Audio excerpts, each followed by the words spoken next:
በተቻለ መጠን ሁላችሁም ኮፒ ሊንኩን ከፍ አድርጉት። ታብታቡም እንደዚሁ በተቻለ መጠን እጃችሁ ስራ ይፍታ። እንደዛ እያደረጋችሁ ተከታተሉ ማለት ነው። አይ ቲንክ ፎይ ኮፒ ሊንክ ሪፖርት ይሁን ኔትወርክ ይሁን አቋርጦታል። እስኪ እናንተ እስከዛኛ ኮፒ ሊንክ እያደረግን እንጠብቃለን። ቪዲዮውን ላሳያችሁና ሜቢ ኦኬ፣ ቆይ እስኪ ትልቁ ላይ ለሆነ ኦኬ፣ ማኔጅ ማድረግ አልችልም ፖዝ ስለሆነ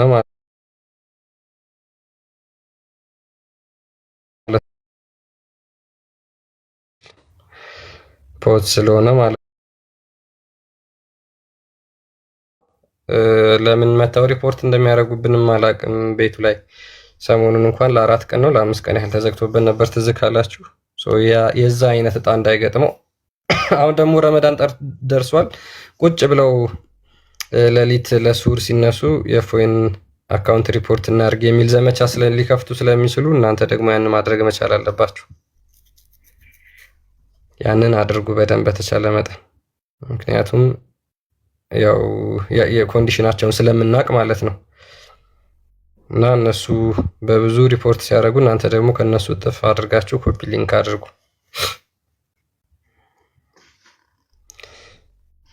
ኦኬ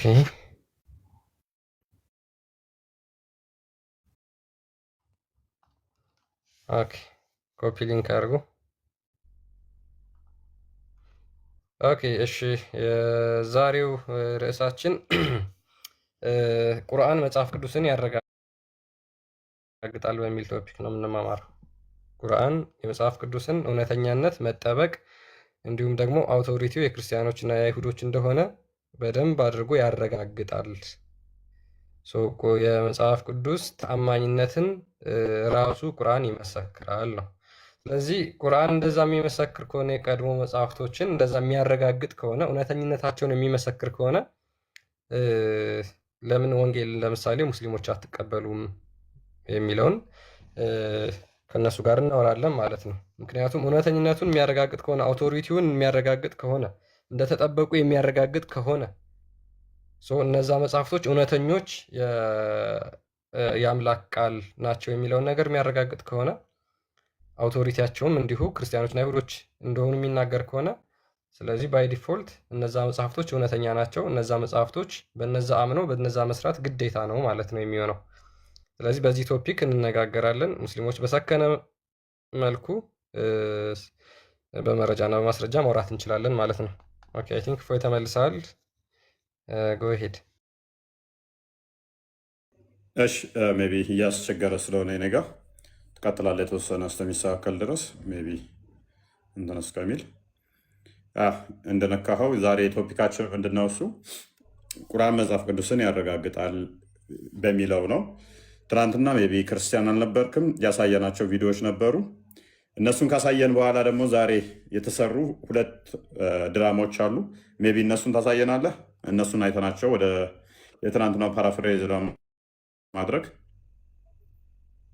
ኦኬ እሺ፣ ያ ትናንትና አልነበርኩም፣ ያው ቪዲዮዎችን በእርግጥ አይቻለሁ። ከዛ በኋላ በጣም የሚገርም ያው የሙስሊሞችን ሀሰተኝነት እያንዳንዱ እርምጃቸው ምን ያህል በድራማ የተቃነች እንደሆነ በደንብ እንግዲህ ሁልጊዜ የምናየው ነገር ነው። እሱን ደግሞ ኤክስፖዝ ማድረግ ያስፈልጋል። እንግዲህ ከዛ ውስጥ ዛሬ ለምሳሌ የዛሬውን ላሳይና ከዛ በኋላ እንዲሁም ደግሞ ትናንት እናንተ ላይቭ ላይ በነበራችሁበት ሰዓት አይ ቲንክ ይመስለኛል አካባቢ ሪከርድ ተደርጎ የተለቀቀው የዛን ሰዓት አካባቢ ስለሆነ ማለት ነው እናሳያችሁ ምን ያህል በድራማ የተካኑ እንደሆነ ማለት ነው። ያ እሱን እስከምከፍት ድረስ ትናንትና በጣም በርካታ ቪዲዮዎችን ከ20 ማያንሱ ሰለሙ የተባሉት ሙስሊሞች እንደሆኑ አሳይተናችኋል።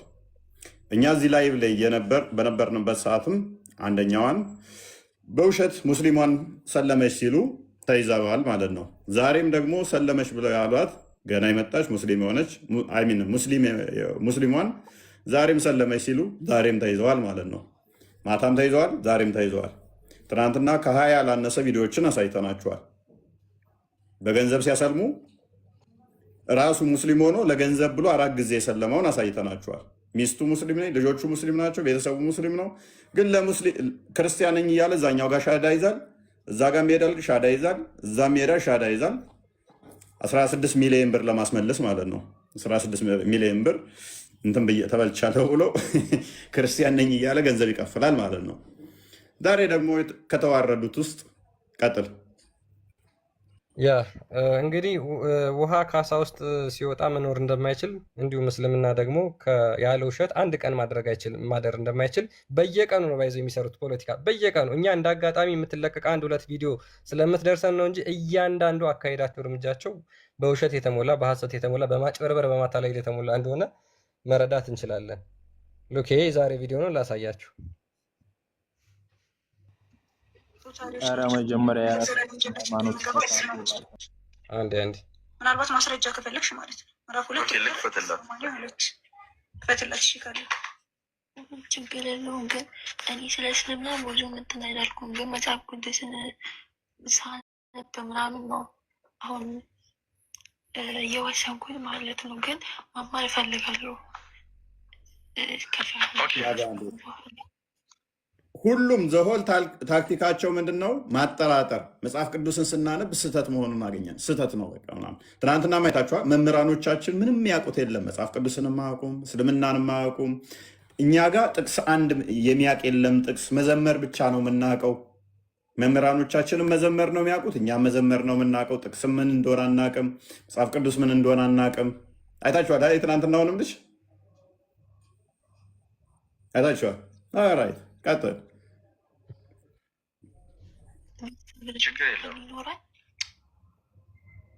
መጽሐፍ ቅዱስ እንዲያስተምራል ቶሎ አስይዝና ቶሎ አስይዛት እናታችሁ። ምክንያቱም ትናንትና ያችኛዋንም አይታችኋል። አስገቧትና ጥያቄ ስጠይቅ ቆይ መጽሐፍ ቅዱስ ላይ ወንድምሽ ይመልስልሽ አሏት። እሺ አንተ ክርስቲያን ነህ አይደል ተባለ። ከዛ ድራማው ተጫዋች ማለት ነው። አሁንማ ክርስቲያን ነኝ አለ። መጽሐፍ ቅዱስ ላይ ክርስቲያን የሚል አለ እንዲ አለ። ክርስቲያን የሚል ከነ የለም አለ። እንዴ ክርስቲያን ሆነ ክርስቲያን የሚል የለም ትለዋለች። ይኸው ወንድምሽ መሰከረ። ከሱ ተማሪ ሙስሊም እኮ ነው ልጁ፣ ክርስቲያን ነው ይሉታል። ትናንትና አሳይተናል። እቺ ልጅ ነች ሻዳ አስያዧል። ልጁ ተመልሶ ክርስቲያን ቤት ሲገባ ተያዘ፣ ተዋረደ። እባክህ እና ተዋረደ። እንደዛ ሲል ማለት ያ ልጅ ተመልሶ ተያዘ። ሙሉ አካውንቱ ምንድነው? የእስልምና ነው። ሙሉ አካውንቱ የሙስሊሞች ነው። ክርስቲያን ነው ተብሎ እንደ ክርስቲያን አስቀምጠው ክርስቲያኖች ሲገቡ መጽሐፍ ቅዱስ ላይ እንዲህ የለም እያለ ምስክር ይሰጣል ለሙስሊሞቹ ማለት ነው። ክርስቲያን ቤት ደግሞ ሲገኝና ሲያዝ ጥያቄ ብሎ ሲመጣ ኧረ እኔ አይደለሁም አለ። ፎቶ ያው ነው፣ ፕሮፋይሉ ቪዲዮ ያው ነው። ሲነቃበት እንትን አለ። ሁለት ማንነት። ቀጥል።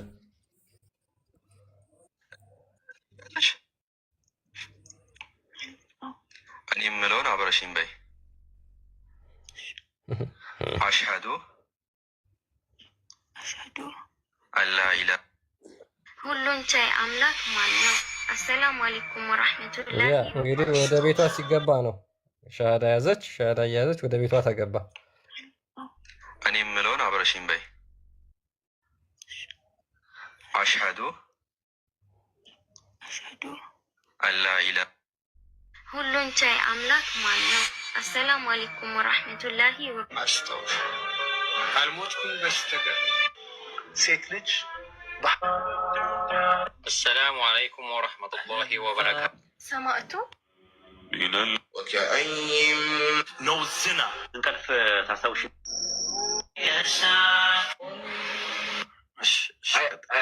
አንድ ችን ብቻ ፍቀድ በአላ ይቅርታ። መጀመሪያ ቃል ስጋ ሆነ ህይወት ፈተና ነው። ወደ እኔ አንስቶ ቀጣይ ጥያቄ አላህም እንደሚለን ያ እንደዚህ ነው እንግዲህ። በጣም ክርስቲያን ነች። በጣም ነው ክርስቲያኖችን እያሰለሙ ያሉ። ጨረሷቸው። ይሄን እያያችሁ እስልምና ውስጥ ምን ትሰራላችሁ? ከእንደዚህ አይነት ወራዶች ጋር ገዝታችሁ ላይ እንዳታስገቧቸው። እንደዚህ አይነት ወራዶች ኡስታዞችን ማለት ነው፣ ቆሻሾች ስለሆኑ ከነኚህ ምን እውነት ይጠበቃል? ከነኚህ ጋር ማውራት በራሱ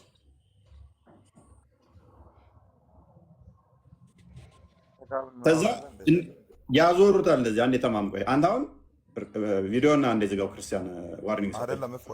አንድ ነገር ልጠይቅ።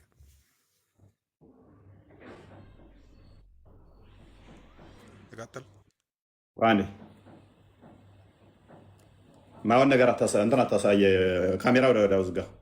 ሪስትሪክሽን ሁለት ሰጠኝ ባንዴ። ኤኒዌይስ ወራዶች ውሸታም መሆናቸውን አያችኋ። ሁለተኛውን ቀጥል። የትናንትናው ማታው ነው። እሺ እዚህ ላይ ግን ቦት ከመውጣቱ በፊት ፎሎወሯን ቢያሳያችሁ ደስ ይለኛል። ፎሎወሯና ፎሎዊንጓ በስህተት እንኳን አንድ ክርስቲያን የለም በስህተት እና በጣም ነው ያሳቀኝ እሱ። ይሄ ደግሞ ያው ዘወትር ብራንድ ውሸት ወደ 20 ቪዲዮ አሳይተናል። ወደ 15 ቪዲዮ የሱ ነው።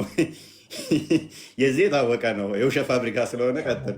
ትናንትና ማታ ነው ይሄ ደግሞ የትናንትና ትናንት ማታ ኦኬ።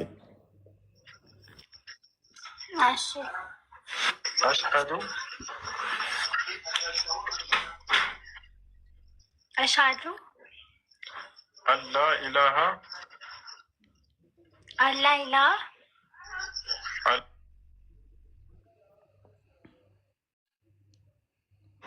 إن هذا القرآن وإذا مرضت فهو ولا تقولن قل اللهم الدنيا لا ياله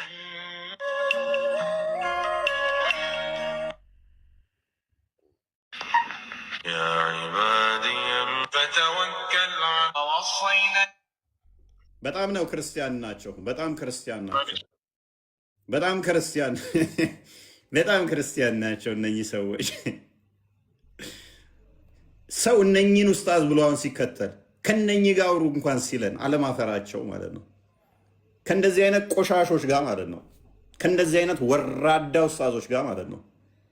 ከእንደዚህ አይነት ሐሰተኞች ጋር ማለት ነው። ሐሰትን ጌጥ ያደረጉ ይህ አሁን ሊሞግትላቸው ይሞክራል አብዱራህማን። አይምሮን እንኳን ማይጠቀም ኢዴት ማለት ነው። እንደዚህ አይነት ውሸታም ወራዶ ቀጣፊዎች ማለት ነው። ምንድን ነው እሱ? ምን እየተካሄደ ነው? ሙስሊሞች ምን አስባችሁ ነው? እንደዚህ መዋሸት? ውጣና ግባ እስቲ ክርስቲያን፣ መጽሐፉን ደግመህ እንዳታሳይ። እንደዚህ አይነት ወራዶችና ውሸታሞች ለምንድን ነው የምትዋሹት በዚህ መጠን? ለምንድን ነው ሲዋሹት ዝም የምትሏቸው በዚህ መጠን? ውሸት መገለጫችሁ ነው ማለት ነው። እስልምና ካልተዋሸበት በቃ መኖር አንድ ቀን አይችልም ማለት ነው። ትናንትና ከ20 ያላነሰ ቪዲዮዎች አሳየ። ወራዳና ውሸታም ኡስታዞቻችሁ ሲቀጥፉ ትናንት ማታ እንደሰሩ ዛሬ አሁን እንደሰሩ። ውርደት አይሰለቻችሁም? እናንተ በኡስታዞቻችሁ አትሸማቀቁም? እኛ እናንተ ማዋረድ እኮ እየደበረ መጣ። አሁን ላይ እናንተ ማሸማቀቅ ራሱ እያሳፈረን ነው። በእናንተ እንደ ጌጥ እንደ ባህል ስለለበሳችሁት ነውርን ማለት ነው፣ ድራማን ማለት ነው። ምን ነው ወገኖቼ? ምን ነው ወዳጆቼ? ምን ነው? ቢያንስ አብረን ተምረናል። ቢያንስ አንድ ሀገር ተወልደናል። ቢያንስ እንተዋወቃለን አብዛኞቻችን። ቢያንስ ሶሻል ሚዲያው ላይ ተያይተናል። በዚህ መጠን ሂምሌት ባናደርጋችሁ ደስ ይለናል። በኡስታዞቻችሁ ምክንያት እናንተን እንደነሱ ወራዳና ቀጣፊ ውሸታም ባንላችሁ ደስ ይለናል። ነገር ግን የነሱ ሰፖርተር ከሆናችሁ ደግሞ ለማለት እንገደዳለን። ሶሪ እንደዛ ለማለት እንገደዳለን። በጣም ያሳዝናል። እንደዚህ አይነት ወራዶችን አትከተሉ። ቀጣፊዎችን አጋልጡ። ሐሰተኞችን ኤክስፖዝ አድርጓቸው እና በጣም ያሳዝናል። ያለ ውሸት መቆም ማይችል ኢዴት የሆናችሁ ኡስታዞቻችሁ ማለት ነው። ከ6ኛ ክፍል ያቋረጡ ህልውናቸውን በውሸት ለማስቀጠል የሚሞክሩ እንደዛ ስለሆኑ ነው። በተረፈ አይምሯችሁን ለምትጠቀሙ ሶሪ እናንተን ለማለት አይደለም። አይምሯቸው ለማይጠቀሙ እውነት ያለቻቸው አንድ ውሸት ብቻ ለሆነችባቸው ነው። እውነታቸው ውሸት ብቻ የሆነች ከውሸት ውጭ ንብረት ለሌላቸው ለነሱ ነው። በየቀኑ እናዋርዳቸዋለን። እነሱም መዋረድ አይሰለቻቸውም፣ እኛም ማዋረድ አናቆምም ማለት ነው። ተከታዮቻቸው እያዩ ፍርድ ለነሱ እንተዋለን ማለት ነው። ትሰማለህ ክርስቲያን? ፍርዱን ለነሱ እንተዋለን ማለት ነው። ስለዚህ ከእንደዚህ አይነት ወራዶች ጋር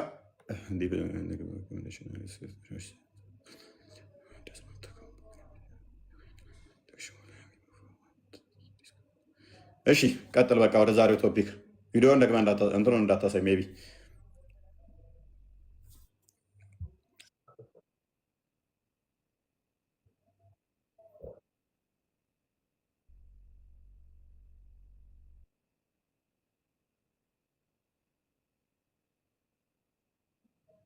ኮምፕሌን አርግ፣ ሰሚት አርግ አፕል።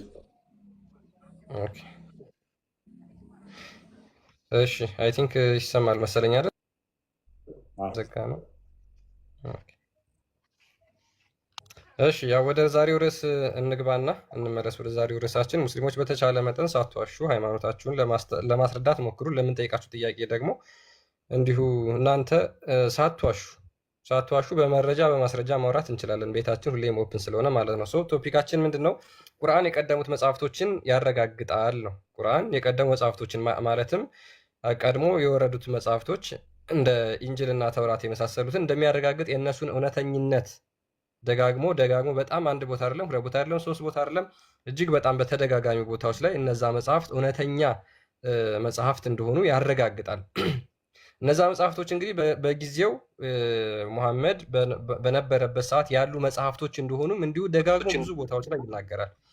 ስለዚህ እነዛ መጽሐፍቶች እንግዲህ እውነተኞች ከሆኑ እነዛ መጽሐፍቶች ዞር ብለን ስንመለከታቸው ምንድነው እጅግ በጣም ብዙ ከቁርአን የተለያዩ ሀሳቦችን የሚጋጩ ሀሳቦችን ያስቀምጣል። ማለትም ለምሳሌ በቀላሉ የክርስቶስ ኢየሱስን ስቅለት ቁርአን ይክዳል። ነገር ግን የቀደሙ መጽሐፍቶች እውነተኛ ስለሆኑ እነዛን ዞር ብለን ስናያቸው ደግሞ የቀደሙት መጽሐፍቶች ክርስቶስ ኢየሱስ እንደተሰቀለ የሚናገር መጽሐፍ ነው። ስለዚህ ምንድነው ሙስሊሞች ይሄ ኦኬ አይ ቲንክ ይሰማል አይደል? ወይ ማይክ ጥሩ አይደለም መሰለኝ። ሲቀጥል እስኪ ትሰማለህ? ኤሬስ ያ ምንድነው እሱ መጽሐፍ ቁርአን ደጋግሞ ክሌም የሚያደርጋቸው ነገሮች አሉ። አንደኛ የቀደሙትን መጽሐፍቶች ተከተሉ የሚል ክሌም አለው። ቁርአን የቀደሙ መጽሐፍቶችን እመኑበት ብቻ አይደለም ስሩበት ይላል። ካልሰራችሁበት ምንም አይደላችሁም ይላል።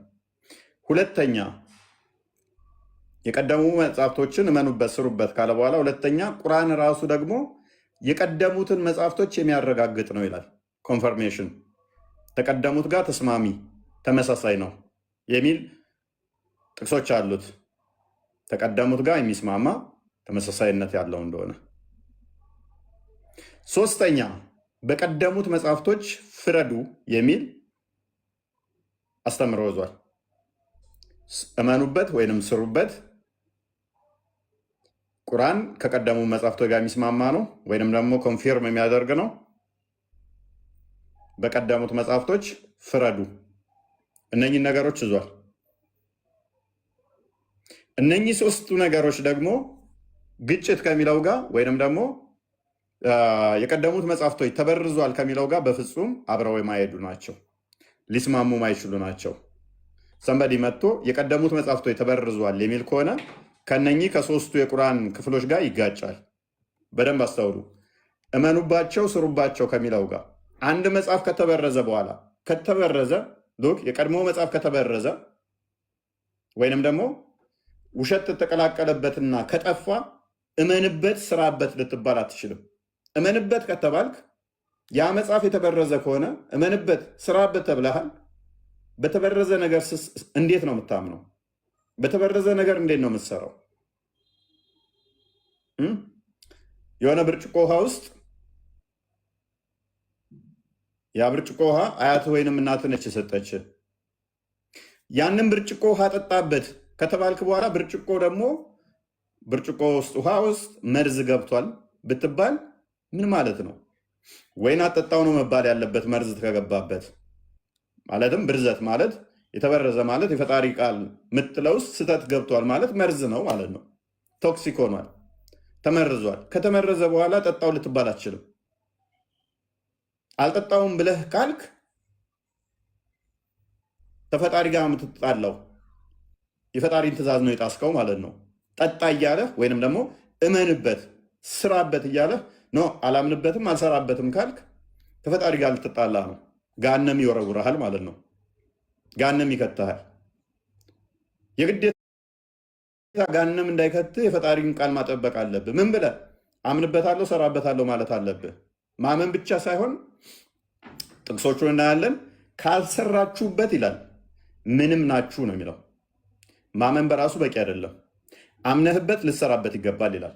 የትኛው የቀደመው መጽሐፍ በአንድም በአላህ መጽሐፍት ውስጥ ላናለያይ በተመሳሳይ ልናምን ግዴታ ነው በሉ ይላል። ማመን አለባችሁ ነው ሳታለያዩ። ኦራይት።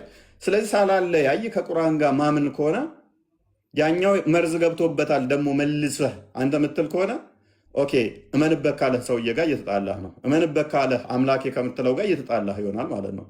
ሁለተኛ ኮንፈርሜሽን ወይንም ደግሞ ይሄ አሁን ይዤ የመጣሁት አንተ ጋር ካለው ጋር የሚስማማ ነው፣ ኮንፊርም የሚያደርግ ነው፣ የሚያረጋግጥ ነው ካልኩ በኋላ ሉክ እኔ ጋር 100 ብር አለ፣ እናንተ ጋር 100 ብር አለ። የኔ 100 ብር ከእናንተ 100 ብር መልኩ ይለያያል? ሊለያይ አይችልም። ምክንያቱም ተመሳሳይ የአንድ ሀገር ኖት ከያዝን የኔ 100 ብር ነው የእናንተ 100 ብር ነው። እኔም 100 ብር አለኝ እኔም 100 ብር አለኝ፣ ተመሳሳይ ድፍን ኖት 100 ብር አለን ስል ኖ ያንተ ኖት 100 ብሩ ፎርጅድ ነው ከተባለ በዛ 100 ብር እንድፈርድ ስልጣን ስለሰጠ ከዛ 100 ብር የተለየ ነገር ከመጣ የተለየ ነገር ካለ ምን ታደርጋለህ ማለት ነው? ፍርድ ትሰጣለህ። ይሄንን ቁርአን ስልጣኑን ይሰጣል። በዚህ ምክንያት ቁርአን አጣብቂኝ ውስጥ ይገባል። ቁርአን አጣብቂኝ ውስጥ ይገባል። አንደኛ እንዴት ነው አጣብቂኝ ውስጥ የሚገባው? አንደኛ ቁርአን የቀደሙ መጽሐፍቶችን ማረጋገጡ ብቻ ሳይሆን እመኑበት ማለቱ ብቻ ሳይሆን ስሩበት ማለቱ ብቻ ሳይሆን ፍረዱበት በማለቱ ቁርአንና መጽሐፍ ቅዱስን እኩል እንድናያቸው ወይንም ደግሞ ፓራላል እንድናያቸው እንዳልተበረዙ ነገረን ማለት ነው። እንዳልተበረዙ ከነገረን በኋላ አስተምሮታቸውን ስናይ ግን ይጋጫሉ። ቁርአን ለምሳሌ ክርስቲያን ባነሳው መሰረት ቁርአን የክርስቶስን ስዕለት አይቀበልም። መጽሐፍ ቅዱስ ደግሞ በግልጽ ክርስቶስ እንደተሰቀለ ይናገራል። ቁርአን መጽሐፍ ቅዱስ ትክክል ነው ብሎናል። ነገር ግን ክርስቶስ ደግሞ መጽሐፍ ቅዱሱ ደግሞ ምን ይለናል? የክርስቶስን ስቅለት የሚቃወም ካለ እሱ ሐሰተኛ አስተምሮ ነው ይለናል። ቁርአን ደግሞ ይቃወማል። በዚህም መሰረት እስልምና ወይም ደግሞ ቁርአን ስህተት ይሆናል ማለት ነው። መጽሐፍ ቅዱስ ተበረዘም አልተበረዘም አሁን ቁርአን በዚህ አጣብቂኝ መሰረት ስህተት ይሆናል። አንደኛ ወይም ተመሳሳይ መልእክት ከሌላቸው ተተጋጩ። ቁርአኑ መጽሐፍ ቅዱስ ትክክል ነው ስላለ ስናይ ደግሞ ውስጣቸው ተቃራኒ ስለሆኑ ቁርአኑ ዋሽቷል ማለት ነው። መጽሐፍ ቅዱሱና እኔ ተመሳሳይ ነን ማለቱ ቁርአኑ ስህተት ይሆናል። መጽሐፍ ቅዱስ ከተበረዘስ ቁርአኑ ምን ብሏል? በመጽሐፍ ቅዱሱ ተመሩ፣ ስሩበት፣ ፍረዱበት ብሏል። መጽሐፍ ቅዱሱ የተበረዘ ከሆነ በተበረዘ መጽሐፍ ምን በሉ ብሏል ማለት ነው? እመኑ፣ ስሩበት፣ ፍረዱበት ብሏል ማለት ነው። አሁንም ምን ይሆናል ማለት ነው? ቁርአኑ ስህተት ይሆናል። ምክንያቱም በተበረዘ ነገር ምንድን ነው የምፈርደው? ምንም ነገር ብፈርድ ትክክል ትሆናለህ ማለት ነው። በተሳሳተ መጽሐፍ እንድፈርድ ስልጣን ሰጠህ ማለት ነው። መጽሐፉ ተበረዘም አልተበረዘም አጣብቂኝ ውስጥ ይገባል። ለዚህ አርጉመንት ሙስሊሞች ይዘው የሚመጡት አንድ ነገር አለ። እሱ ምንድነው? እሱ እናምንበታለን። ያ ግን ማለት በፊት የተወረደው ከፊሉን እናምናለን፣ ከፊሉን አናምንም፣ ውሸት ገብቶበታል፣ መርጠን እናምንበታለን የሚል አርጉመንት ይዘው ይመጣሉ።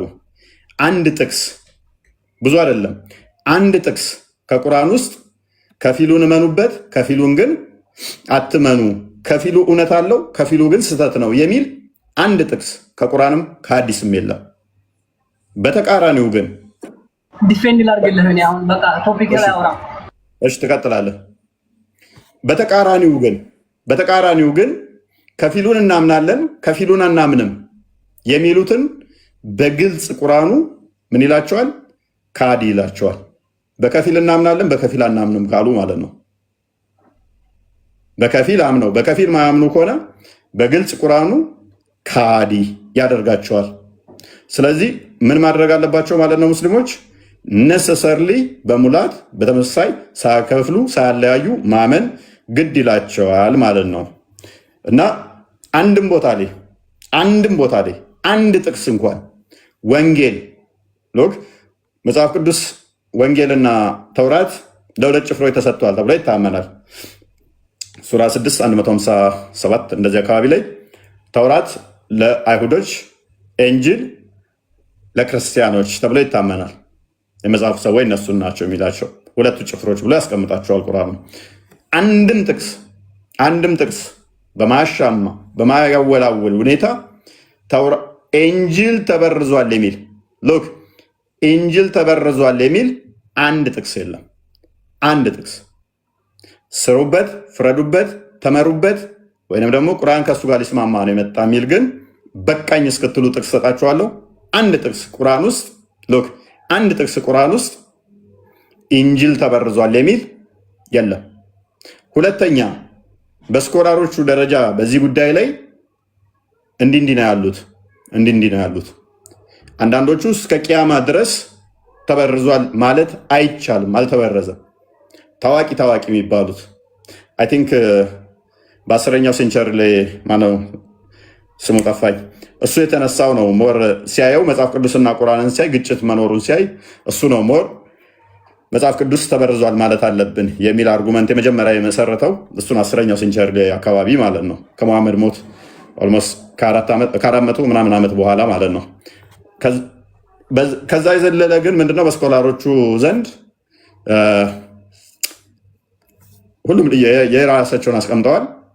ተበርዟል አልተበረዘም፣ ተበርዟል አልተበረዘም የየራሳቸው እንትን ብለዋል። ሚያዳላው ግን ሎክ ለምሳሌ ኢብን ከሲር ሁለቱንም አስቀምጦታል። ኢብኑ ተሚያ እስከ ቂያማ ድረስ አልተበረዘም ብሏል፣ አይበረዝም ብሏል። ኢብን አባስም በተመሳይ እነ ጠበሪም እንደዛው። ይሄ የስኮላሮቹ ነው። የስኮላሮቹን አንፈልገውም ለጊዜው። ማሌ ነው የምንቆመው፣ አላህ ላይ እንቆማለን ማለት ነው። ስኮላሮቹም እንዳልተበረዘ ቢያምኑም እንኳን ለጊዜው እነሱን እዛ እንወረውራቸውና አላህ ራሱ ምን ብሏል፣ ቁርአኑ ራሱ ምን ብሏል የሚለው ላይ እንቆማለን ማለት ነው። ፏድ እንኳን ደህና መጣህ።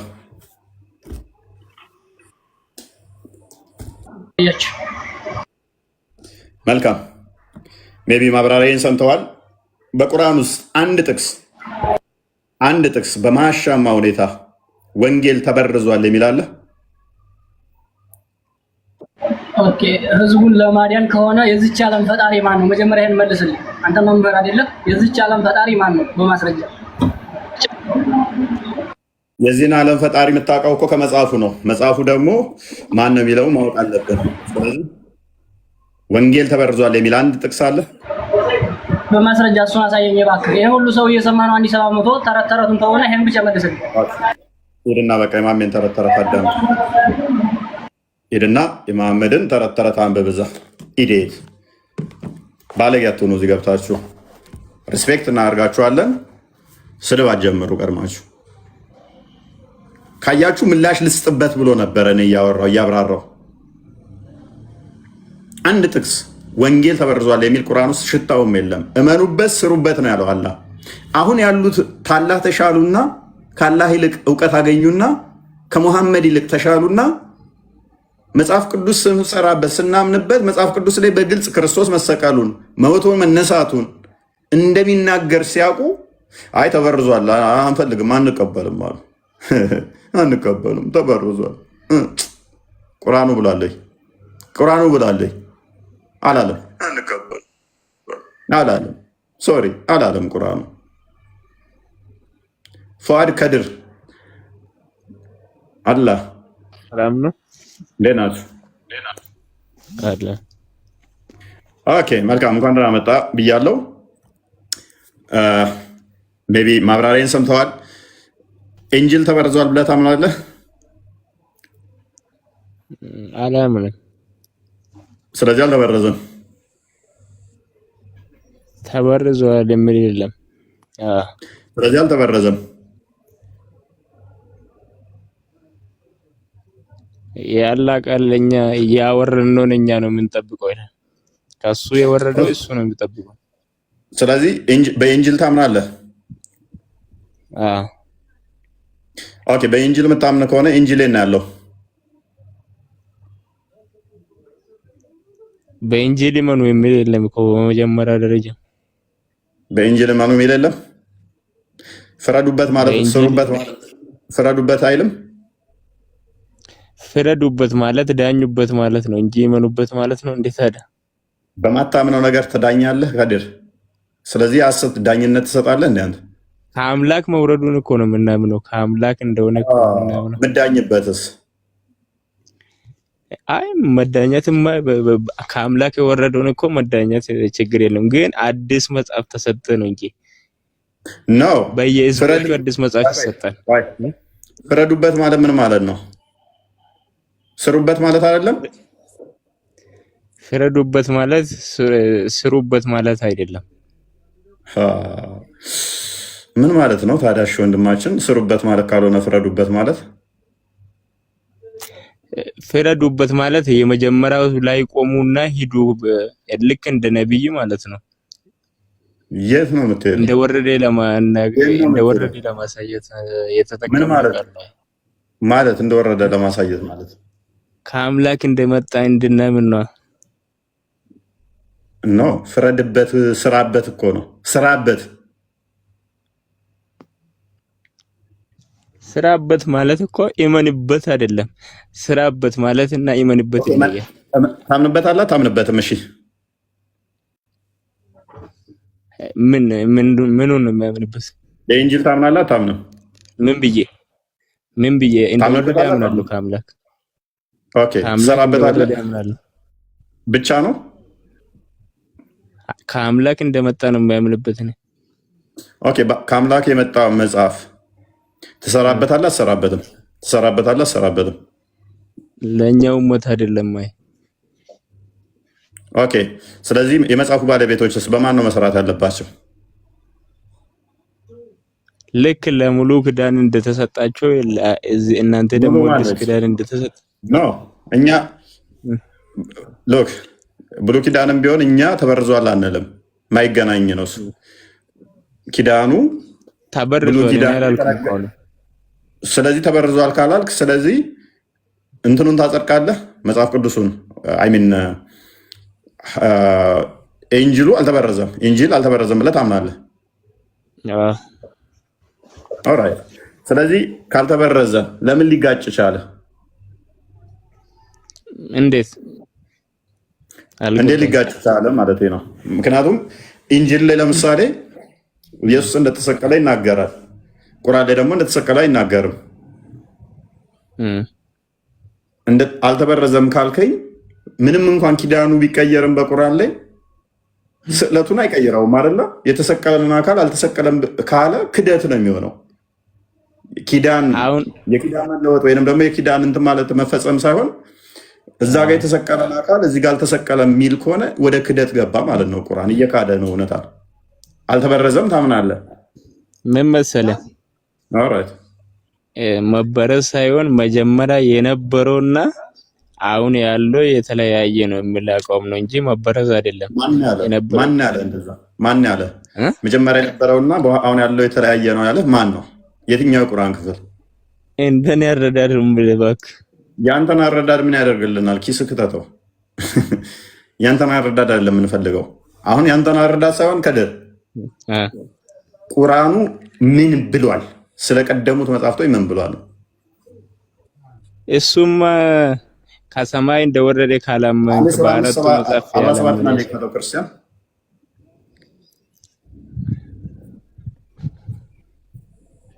ክርስቲያን አለ።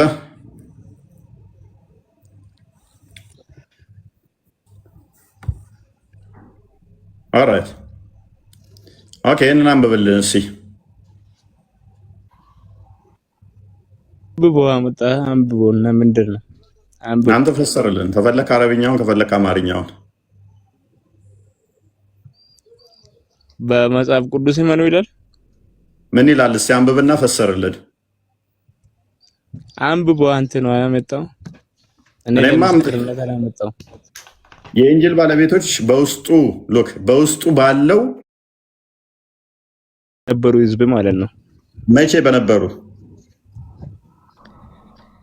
በዛ ዘመን የነበሩ ሰዎች መቼ በዛ ዘመን መቼ ታይም በወረደበት ሰዓት ሰጠበት ጊዜ ያኔ ያሉት ኡመት ነው የምታወራው። ቁርአን እኮ ነው ይሄ የተጻፈው። ቁርአን እኮ ነው የኢንጂል ባለቤቶች ይፍረዱ እያለ ያለው። ከድሮ ይኸውማ ከሚቀጥለው አንቀጽ ይገልጽልሃል። ተራን ጠብቆይ ይሄ እኮ የወረደው እኮ በመሐመድ ጊዜ ነው። የመሐመድ ጊዜ ነው ያ እና ኢንጂል እኮ ነው የሚለው። ይሄ ፉርቃን እኮ ነው። ምን አገናኘው? እኮ ነው እየጠየኩ ያለሁት ስለማን ነው? ስለ መጽሐፉ ባለቤቶች ነው እየጠየኩ ያለሁት አይደለ? ለኛ የተሰጠው ፉርቃን እያልኩ እኮ ነው። ምን አገባኝ እኔ ስለአንተ ስለተሰጠ አይደለም። ኔክስት አያውን እያለ ያለውም ቁርአን እንደተሰጠ አውቃለሁ። እኔ እየጠየኩ ያለው ግን ስለ ኢንጂል ባለቤቶች ነው፣ ስለ አንተ አይደለም። እሺ ለኢንጂል አሁን ለኢንጂል በኢንጂል ፍረዱ ለዚሁ ኡመት ተሰጠ የሚል ማስረጃ አይደለም የጠየኩህ። እኔ ስለ መጽሐፉ ሰዎች ነው እየጠየኩ ያለሁት። መጽሐፉ የሚቀጥለው አንቀጽ እየመለሰልህ አንብብና ቀጥል። ይሄንን ኢዴት ጣልቃ ትበላሳ ቀጥል። ናማይከን አንሳው። እኔ መልስልሃለሁ። አንብብ። ወሊያኩም አህሉል ኢንጂሊ የኢንጂል ቤተሰቦች ይፍረዱ። ኢንጂል ይወረደላቸው ማን ናቸው? ኢንጂል የወረደላቸው ይሁዳኖች ናቸው። ማስረጃ ቢማ አንዘለላሁ ኦኬ፣ አይሁዶች ናቸው። ቆይ ዝቅ አድርገው፣ ክርስቲያን ዝቅ አድርገው። ኦኬ ኖ 44 ና ቀጥል። ይሄንኛዎቹ እነማን ናቸው? አንብብ። ይሄንን እሺ፣ ወደ እንትን አልከው። አረብኛውን አድርግለት።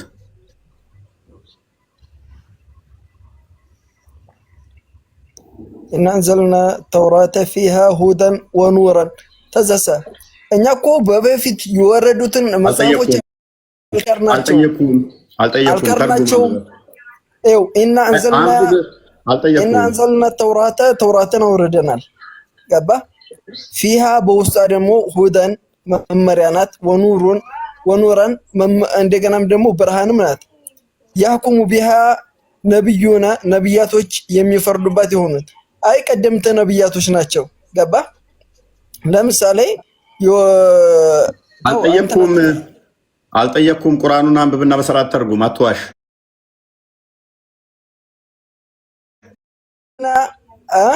አስለሙ እነዛ እጅ ሰጡ፣ ለለዚነ ሃዱ ቀጥተኛ መንገዱን ሃዱ የተመሩት ማለት ነው። ወረባንዩና እንደገና ደግሞ ረባንዮች። እነዚህ ረባንዮች ማለት የቀሳውስት ናቸው፣ የይሁዳኖች ቀሳውስት ማለት ነው። ወልአህባራ እንደገና አህባር የሚባሉት ደግሞ እነዚህ በጫካ ውስጥ የሚኖሩ ናቸው። ገባ? ቢማስተፊዙ ሚን ኪታቢላሂ ከአላህ መጽሐፎች ከተጠበቁት እሱን የሚቀበሉ ወካኑ አለይሂ ሹሃዳአ እንደገና እሱን ደግሞ በሱ ላይ በዚህ በመጽሐፉ ላይ በቁርአን እንኳን መስካሪዎች ናቸው እውነት እንደሆነ። በእናትህ አንብብ። ዝም በልና አብራራ አልተባልክም። አንብበህ ተርጉም ዝም ብለህ። ምንድነው ተዛ ፈላ ተክሸውና ሰዎችን እንዳፈሩ ወክሸውኒ እኔም ብቻ ፍሩ ይላል አላህ። ወላ ተሽተሩ ቢአያቲ ሰመነን ቀሊለን እንደገና ደግሞ ይሄንን እንትን እየጻፋችሁ እየበረዛችሁ እየሸጣችሁ ወላ ተሽተሩ አትግዙ ቢአያቲ በእኔ አንቀጾች ሰመነን ቀሊለን ትንሽን ዋጋ ለዱንያ ጥቅማ ጥቅም ስትሉ እንትናችሁን አትበርዙና አትሽጡ። መጽሐፎቻችሁን የወረደላችሁን ተቀበሉ እያላቸው ነው፣ እየወቀሳቸው ነው። እሺ ወንተን በልደማ ትንስ ይቅርታ ፈቀቅ አድርገልኝ የኔ እንትኑ መጨረሻ ላይ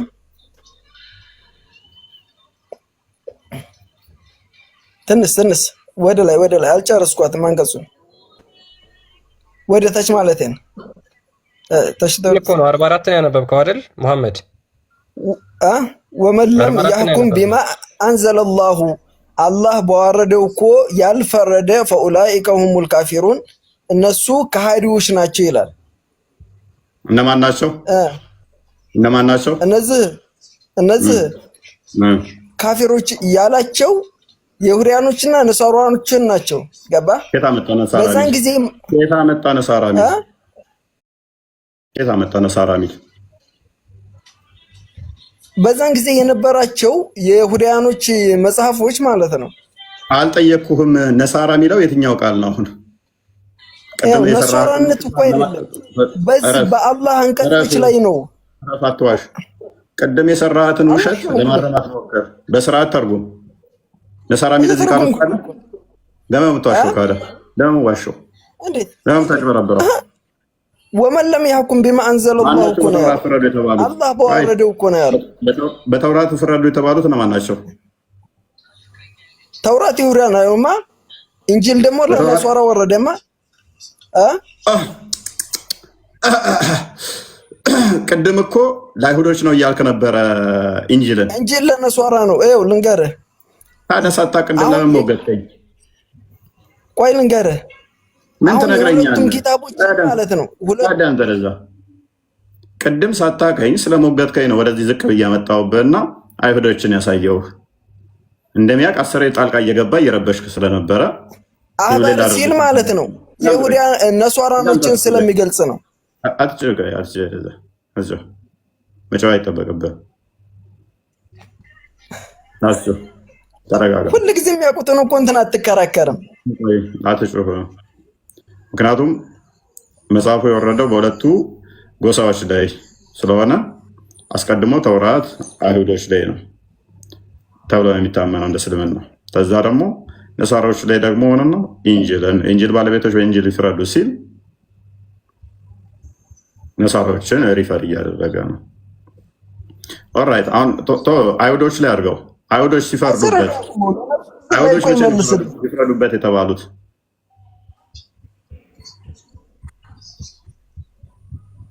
አባ እስርህ ላይ እኮ ይመልስልሃል። አንቀጹ ለነፍሱ ይመልሳል። ችግር የለውም። አይሁዶች አላህ ባወረደው እንዲፈርዱ የታዘዙት መቼ ነው? በክፍለ ጊዜያቸው ማለት ነው። እንዳ ነብያችን ሰለላሁ ዐለይሂ ወሰለም ሲወርዱ ለነፍሱ ነብይ በመሆኑ ማለት ነው መመስከር ነበረባቸው። አልጠየቅኩህም። መቼ ነው የሚፈርዱት? እኔን ነው ያ መቼ ነው የሚፈርዱት ስትለኝ ነብይ ሆነው ሲላኩ ነው። ያልፈረደ ይጠየቃል። ስለዚህ በተውራት ይፍረዱበት እያለ መሐመድ እየተናገረ ነው። እኔ መጥቼ አሁን ሰንበዲ መጥቶ እዚህ ጋር መጽሐፍ እዛችኋል። እናንተ እያንዳንዳችሁ በያዛችሁት መጽሐፍ ፍረዱ ብል ሎክ ፈርዳችሁ ነበር አይደለም ያልኩት። በያዛችሁት መጽሐፍ ባላችሁ መጽሐፍ ፍረዱ። በያዛችሁት መጽሐፍ ማፈርዱ ከሆነ ትጠየቃላችሁ ካልኩ ነብይ መሆኔን ፍረዱ። ትክክል እኮ ነው። ነብይ መሆኔን አይልም አይልም። ምን አይነት አጭበርባሪና ቀጣፊ እንደሆነ ግን አንተ ለምን እንደምትዋሸው አይልም። አይ ክፍሉ ራሱ ዝሙት ሰርተው መጥተው መሐመድ ጋር እንዴት ፍርድ ጠይቀው አንተ ጋር እንዴት ለፍርድ ይመጣሉ? ራሳቸው ተውራት ስላላቸው በተውራት ይፍረዱ። ወንጀል የሰራ በወንጀሉ እዛው እንዲፈርድ አይን ስለ አይን ጥርስ ስለ ጥርስ የሚባለው እነሱ ጋር ተጽፏል። አንተን አያስፈርዱህ ነው የሚለው ክፍሉ ራሱ። ኢዴት ቀጣፊ ወራዳ ውሸታ አንብበው ክርስቲያን። አይ ይሄ ባይዘው ሁጥባ እኮ ነው የሚመስለው ወንድማችን። ይሄ መስጊድ ውስጥ አይደለም ያለው። ስለዚህ እዚህ ሀሳብ ላይ ነው የምታወራው። ምንድነው በግልጽ የሚናገረው በሰዓቱ ለነበሩት አይሁዳውያኖች ነው። ይሄን አድሬስ አንዴ በሚሚስ አርግባ ጣልቃ አትግቡ። በቀጥታ ምንድነው በሰዓቱ ለነበሩ አይሁዳውያን ነው ይሄ ነገር አድሬስ እንዲሆን ይሄ ነገር የተናገረው መሐመድ ማለት ነው። ምን ይላል? እኛ ተውራትን በውስጧ መምሪያና ብርሃን ያለባት ስትሆን አወረድን። እነዚያ ትእዛዛትን የተቀበሉ ነቢያት በእነዚያ ይሁዳውያን በሆኑት ላይ በእርሷ ይፈርዳሉ። ሊቃውንትና አዋቂዎቹ ካላ መጽሐፍ እንዲጠብቁ በተደረጉና በእነሱም ላይ መስካሪዎች በሆኑ ይፈርዳሉ። ሰዎችን አትፍሩ ፍሩኝም እያለ እንዲያውም አላህ ባወረደው ነገር ያልፈረደ ሰው እነዚያ ከሃዲዎች እነርሱ ናቸው አለ። ስለዚህ እናንተ አይሁዳውያን በዚህ ተውራት የማትፈርዱ ከሆነ ከሃዲዎች ናችሁ እያላቸው ነው። ሙሐመድ አላህ እኮ ያወረደው እኮ ነው። እኛ እኮ ምንም የምታውቀው ነገር ከዛ ባይዘ ከስር ያላችሁ ታዘቡ። የሌለ ነገር ነው የሚዋሹት።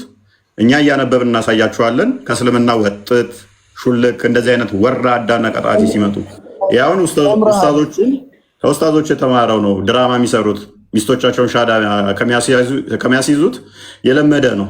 ቀጥል ክርስቲያን አንብቦ ያ ምንድነው የሚፈርዱት ደግሞ ህጎቹ ምን የሚሉ ናቸው? አንተ አሁን ምንድነው ያልከው?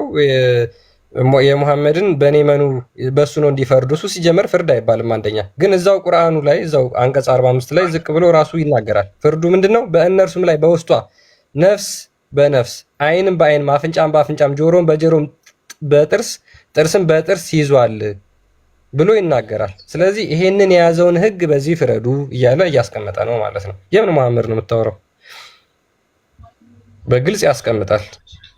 ያ ቴንክ ዩ ኤኒዌይስ ቴንክ ዩ መሐመድ። ከስር ሆነ ታብታብ እያደረክ ተማር። እንደዚህ አይነት ወራዳና ቀጣፊዎች እንዳገቡ ደግማችሁ ቶፒኩ ላይ ብቻ መረጃው ላይ ብቻ ማይል ነገር የምትለው ውሸክን ዝም በላ። ለምን ትፈራለህ? ቀጥል። ምኑ ነው ውሸቱ? ለምን ትፈራለህ? ስለ መሐመድ ነብይነት ነው የሚናገረው። ይሄ ክፍል እንደዛ የሚናገረው ስለ ነብዩ መሐመድ ነው የሚናገረው። ለምን ትፈራለህ? ኦኬ መሐመድ ነብይ ነው ብላችሁ ፍረዱ ነው የሚለው ክፍሉ። አንበበና ሳየንስ የቱ ጋር የሚለው እንደዛ? ለምን ትፈራለህ? የቱ ጋር ነው እንደዛ የሚለው? ትፈራለህ ይለኛል የኮባራስ። የቱ ጋር እንደዛ የሚለው? የትኛው ነው እንደዛ የሚለው? አንብቦ እስኪ። አይኔ በእርግጥ ለመናገር ይከብደኛል። በቅርቡ ነው ወደ እስልምና የሄድኩት። ና ከፍ አድርገን ለጥፋ ካደ ሪካርድ ከየትኛው ቤተ እምነት ነው የሄድከው? ከክርስቲያን። ና ከፍ በል።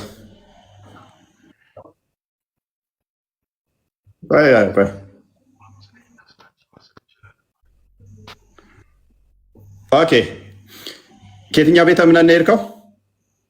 ከክርስቲያን ነው የሄድኩት። እፎይ ክርስቲያን ከስር ካለው ከኦርቶዶክስ ማለት ነው። ከኦርቶዶክስ ስንት ቀን ሆነ ከሄድክ? አረገ ሁሱ ቤት አሁን ነው ሻሃዳ ያዝኩት ገና። መቼ? ዛሬ 10 ቀን ምናምን እንደዛ ነው የሚሆነኝ። እርግጠኛ ነህ?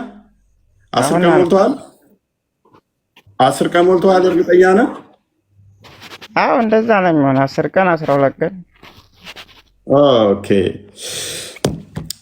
ኦርቶዶክስ የት ሀገር ነህ?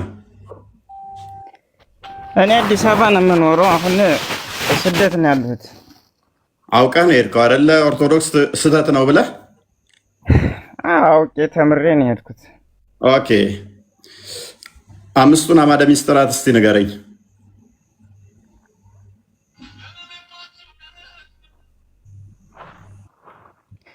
አውቄ ተምሬ ነው የሄድኩት ብሏል። ቀላል ጥያቄ። ምን ምን ያልከው? 15ቱን አዕማደ ምስጢር ንገረኝ። እሺ ቁርባን አንድ፣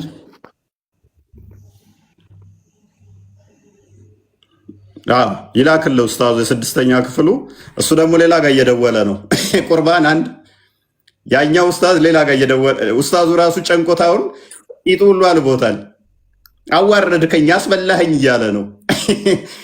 ና ተመለስ፣ ና ተመለስ። እስልምና ያለ ውሸት መቆም ይችላል ወገን? ያለ ፖለቲካ መቆም ይችላል? ሮጠ ያዘዋል፣ ሮጠ። ምን ዝም ብለህ ራስህን ቻል፣ እስኪ አትንጫጫ። ሮጠ። እስልምና ያለ ውሸት መቆም አይችልም ስንላችሁ ለዚህ ነው። ያለ ፖለቲካ ያለ ውሸት ለሰከንድ መቆም አይችልም። ይገባሉ፣ ይዋርዳሉ። ቀላል ጥያቄ ነው የጠየቅኩት። ወራዶች በህይወቴ እንደ እስልምና ወራዳና ቆሻሻ ተከታይ ያለው ማህበረሰብ አይቼ አላውቅም። እስልምና ለውሸት ዋና ማሳያ የምንፈልገው ይህንን ነው። እኛ በዚህ መጠን ቆሻሻ ናቸው ኡስታዞቻችሁ፣ ፖለቲካ የሚያሰሩ ልከውት ነው። አሁን እሱ በሱ ቤት ሂድና ሽዋ ክተት እኔ ከሌጋ ሰለምኩ በልና ምናምን እዩት። አካውንቱ አዲስ ነው፣ ለፖለቲካ የተዘጋጀች ነች። በደንብ ተመሬ ነው የሄድኩት አውቄ እስልምና ክርስትና ስተት ስለሆነ ይህን የሚያደርጉት ይህን የሚሉን ለምን መሰላችሁ? ለሁለት ነገር ነው። አንደኛ ክርስቲያኑ ኦኬ ክርስትና በቃ መልስ የለውም ወይንም ስህተት ነው ማለት ነው ብለው ደካማ ክርስቲያኖች እንዲያስቡ ማድረግ ታርጌታቸው። የነሱ ሳኮ ስለማቀው ማለት ነው፣ የነሱን አካሄድ ስለማቀው። ስለዚህ ክርስቲያኖች ከስር ያሉ ደከም ያሉ በእውቀት ኦኬ ክርስትና ስህተት ነው ማለት ነው ብለው እንዲያስቡ የማድረግ ስራ ለመስራት ነው። አንድ ሁለተኛ ሰዎች ወደ እስልምና እየሄዱ ነው ብለው እንዲያስቡ የማድረግ ሁለት። ሶስተኛ ሙስሊሞችን እዛው አንቆ የመያዝ ሰው ወደኛ እኮ እየመጣ ነው፣ እንዴት ትወጣላችሁ? እውነቱ እኛ ጋር ነው ያለው የሚል ታክቲክ ለማጽደቅ። እስልምና ውስጥ ሰዎችን የሚይዙት በፖለቲካ፣ በድራማ፣ በማስፈራራት፣ በገንዘብ ነው። በአስተምሮ ከመያዝ ይልቅ እንደዚህ ሐሰት ፖለቲካ በመስራት ማለት ነው። ሁሌም ይመጣሉ፣ ይዋረዳሉ፣ ሁሌም ይደርሳሉ፣ ይበተናሉ። እንደዚህ ውርደታቸው ደስ የሚለው ደግሞ ውርደት ማይሰለቸው ያ ኡስታዝ ነው። ሁሌም ጌጡ የሆነች ከስድስተኛ እኔን ያሳዝኑኛል። አሁን ሌናት ውርደታቸው ራሱ በኢየሱስ ወራዶችና ቆሻሾች። ቀጥሎ ወደ ቶፒክ አሁን እስልምና በነገራችን ላይ ይኸውላችሁ አንድ መያዝ ያለባችሁ ነገር አለ። እዚህ 2000 አካባቢ ሰው ይታየኛል። እስልምና ትናንትና ካልዋሸ ዛሬ ላይ በፍጹም ቆሞ አታገኙትም ነበረ። ትናንት ባይዋሽ ኖሮ ዛሬ ላይ ቆሞ አታገኙት ነበር። ነገ እስልምና ይኖራል ወይም ደግሞ ነገ ስንደርስ እስልምናን የምናገኘው ከሆነ በቃ ዛሬ ሙሉ ለሙሉ ቀጥፈው ዋሽተው ነበር ማለት ነው፣ ባጭሩ ማለት ነው። ይሄንን በአእምሯችሁ ታትሞ እንድትይዙት ያስፈልጋችኋል። እያንዳንዱ እርምጃቸው ውሸት ነች። አሁን ሀሳቡ ላይ ቀጥል ፏር ጣሂር፣ ሀሳቡ ላይ ቶፒካችን ላይ ቀጥል። ሶሪ እናንተ ከስር የምታዳምጡኝ እፎይ ይሰማል? ይሰማል። እስቲ በእውቀት እናወራ። ሳትሳደብ ዝም ብለህ ትሳደባለህ እንዴ? ከእውቀት ነፃ ይቆም አንተ። ወራዶችን ወራዳ ማለት ነው አይደል? አንዴ ቆይ ሌባ ፏድ ሰው ፏድ አንዴ እሺ ሶሪ አንዴ ያ ቆማጣ ካላሉት አብሬ ልፈትፍት ይላል የሚባል ስላለ ምን እናድርግ ታዲያ? አሁን ፏድ ሶሪ እኔ አሁን አንተን ለማናደር ፈልጌ አይደለም፣ አንተን ጨምሮ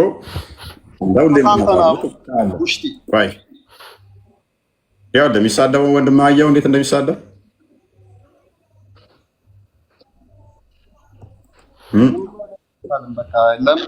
ሰው ሲከራከረ እኮ መሳደብ የለብህም። እኔ ስለተከራከረኝ እኮ አይደለም። አወራርከው። እሺ ሌላ የትኛውን ልታመጣ ነው? ደቦቹን እያስገባህ እዚህ ጋር አንተ የማያውቁትን እያስገባህ እኮ እየተሳደብካቸው ነው። የሚያውቀውን ሰው ማሸነፍ በክርክር ማሸነፍ መቻል አለበት። አዳምጥ። እሺ እንደዛ ከሆነ እኔ ጋ ሰው ሲያወራ መዋሸት የለበትም። ሎክ አንድ ውሸት ከዋሸ ማዳምጣኝ አለ ብዙ እኮ ተቀምጬ እያዳመጥኩ ነው። እሺ ግባ ግባ። እሺ ቶፒኩ ላይ ግባ። እሺ ግባ። አውራ ቶፒኩ ላይ ቀጥል። አንድ ጥቅስ ብዙ አለ የምፈልገው አንድ ጥቅስ ብቻ ኢንጅል ተበርዟል የሚል አንድ ጥቅስ ብቻ እስኪ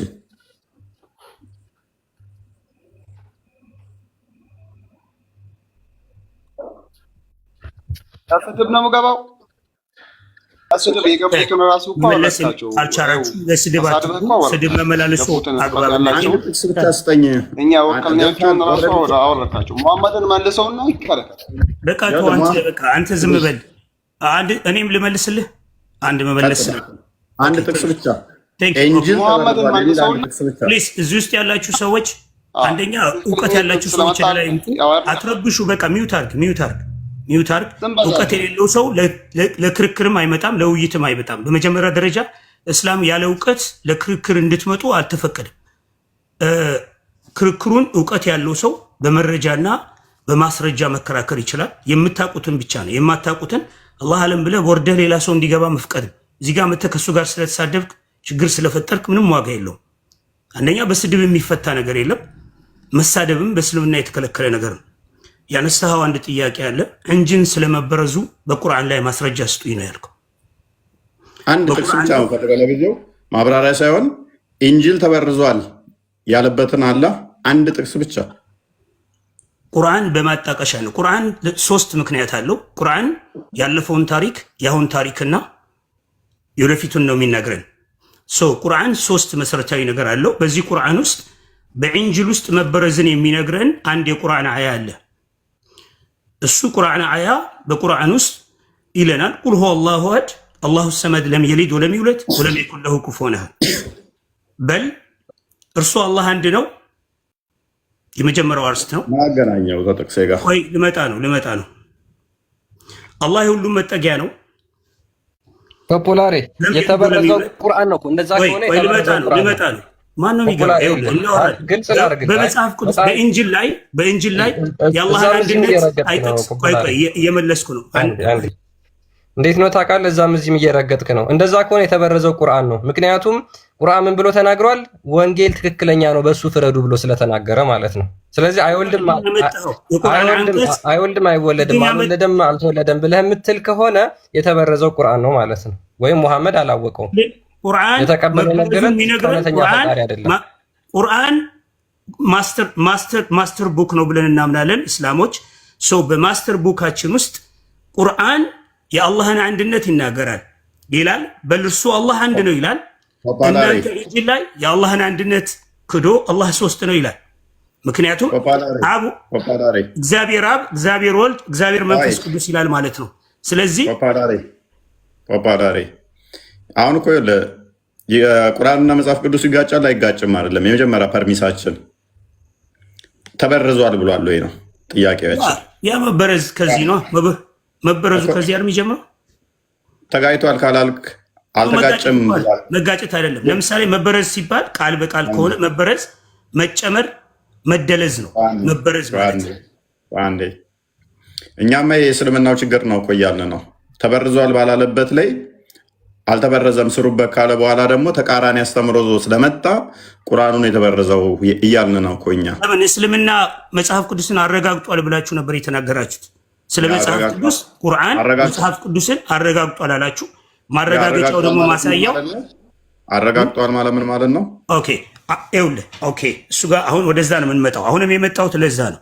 ቁርአን የመጽሐፍ ቅዱስን እውነትነት አረጋግጧል ካለ በምን ማረጋገጫው?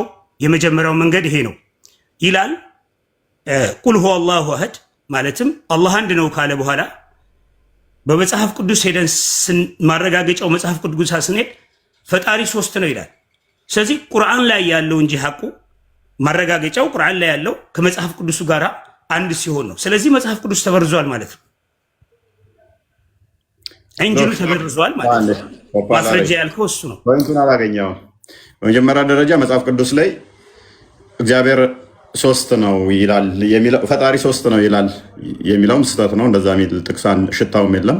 እግዚአብሔር ወልድ፣ እግዚአብሔር መንፈስ ቅዱስ የሚባል አስተምሮ የለም። ፕሊስ አዳምጣ። እሺ እኛ የተመሰረት ነው ዘዳግም 6:4 ላይ እስመ እስራኤል ሀዌ ለሄኑ ኢካድ በሚለው ነው። አንተ ቁል ሁወ አላሁ አሐድ ብለህ እንደምታምነው ማለት ነው።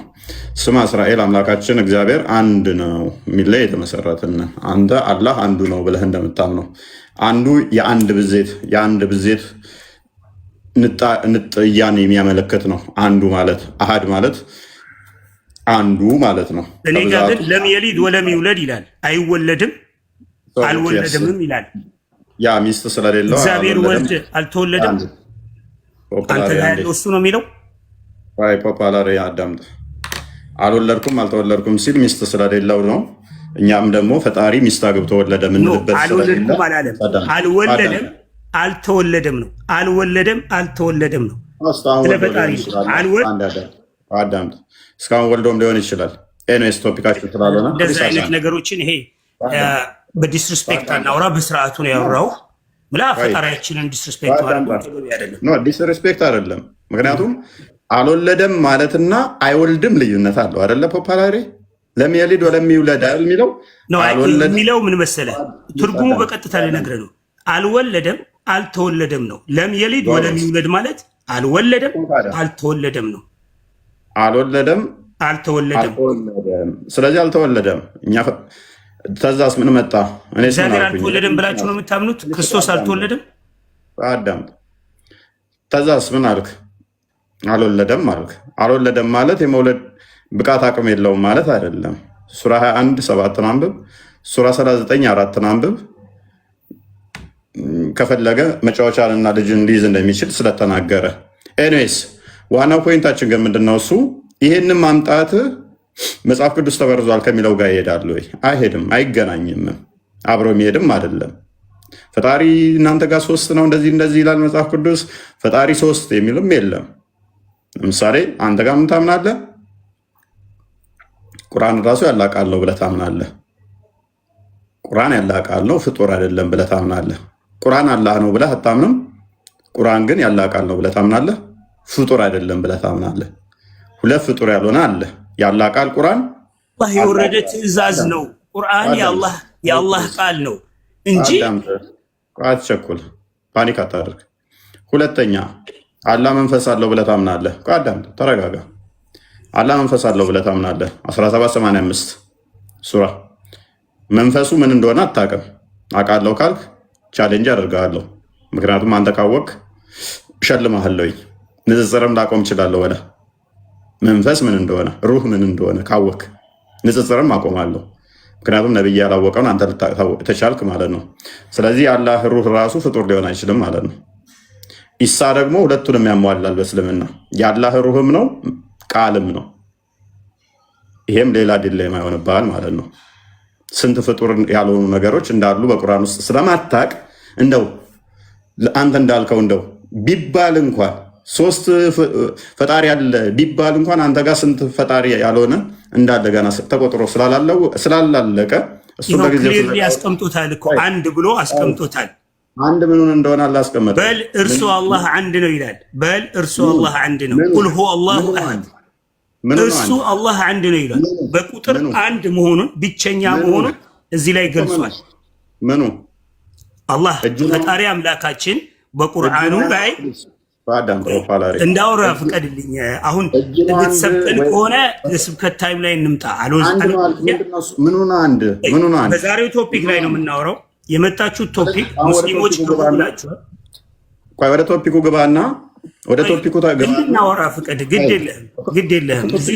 ቅድም አሁን ለምሳሌ እናንተ ኡሱ የሚባለው ልጅ ሙስሊሞችን እያሰለመ ነው። ፕሊስ 6ኛ ክፍል ማለፍ ያልቻለ ልጅ አትጥራዚ።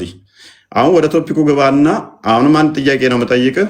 አንድ ጥቅስ ብቻ በግልጽ ቁርአንህ ኢንጂል ተበርዟል ያለበት አንድ ጥቅስ አለ ወይንስ ኡስታዞቻችሁ ከጊዜ በኋላ መጥተው መጽሐፍ ቅዱስ ከቁርአን ጋር እንደሚጋጭ ካዩ በኋላ ቁርአንን ለማስቀጠል ሲል አይ መጽሐፍ ቅዱስ ተበርዟል ስላሉህ ነው?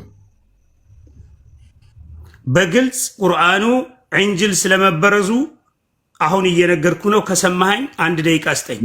አሁን እያወራሁ እናመሰግናለን። ምክንያቱም ይህንን ክሌም እኛ ራሳችን እኮ ክሌም ያደረግነው ነው። እሱ አሁን በሜሴጅ ልከውለት ያሰለማቸው ፕሊስ አዳምጥ። በቃ በፊት እያነሳችሁ ክርስቲያኖች አልሰለሙም እያላችሁ ከስሩን በቃ ኤኒዌይስ በደንብ አስተውሉ። መጽሐፋችሁ አልተበረዘም ያለን መጽሐፍ ከኛ አስተምሮ ጋር የሚጋጭ ነው ካገኘ ነው ስተተኛ የሚሆነው በኋላ የመጣው ነው። በፊት የነበረው አይደለም ስተተኛ የሚሆነው። ፍቅር ሲዝም መጣ። አሁን ፍቅር ሲዝም መጥቶ መጽሐፍ ቅዱስም ቁርአንም ትክክል ነው አለ። ሎክ ቁርአንም መጽሐፍ ቅዱስም ትክክል ነው አለ ፍቅር ሲዝም መጽሐፉ ላይ። ነገር ግን ፍቅር ሲዝም የያዘው ውስጡ መጽሐፍ ውስጥ ከመጽሐፍ ቅዱስ ጋር የሚጋጭ ከሆነ ስህተት የሚሆነው መጽሐፍ ቅዱስ ሳይሆን ፍቅር ሲዝም ያመጣው መጽሐፍ ነው ስህተት የሚሆነው። የእናንተ ትክክል ነው ብሎ ራሱ ምን ሰጥቷል? ስልጣን ምስክርነት ሰጥቷል።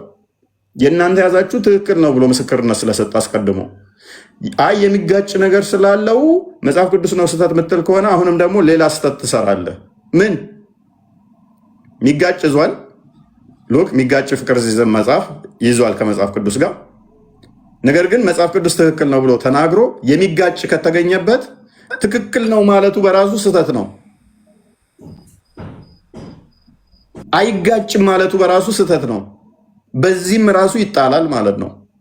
ሎክ የሚጋጭ አለው እዚህ ጋር አይወልድም ብሏል፣ እዛ ጋር ተወለደ ይላል። ስለዚህ ስለሚጋጭ መጽሐፍ ቅዱስ መበረዙን ያሳያል። ነገር ግን ቁርአኑ ደግሞ ያለው ይስማማል አይጋጭም ነው ያለው። አይጋጭም በማለቱ የሚጋጭ በመገኘቱ ስህተት ይሆናል ነው የኛ አርጉመንት። ኑሪ ሰላም እፎይ፣ እንዴት ናችሁ? ሰላም ነው። እንዴት ነው? እግዚአብሔር ይመስገን። አንድ ሀሳብ ብቻ አንድ ደቂቃ ማትሞላ አንድ ሀሳብ ልናገር። አሁን የተናገርከውን ነገር ሙስሊሞች፣ ክርስቲያኖችም ሙስሊሞችም በደንብ አድርጋችሁ ተረዱ። ይሄ ነጥብ በጣም መሰረታዊ ነው። ሙስሊሞቹ ባትመልሱት እንኳን አትሊስት ጥያቄውን በደንብ ተረዱት።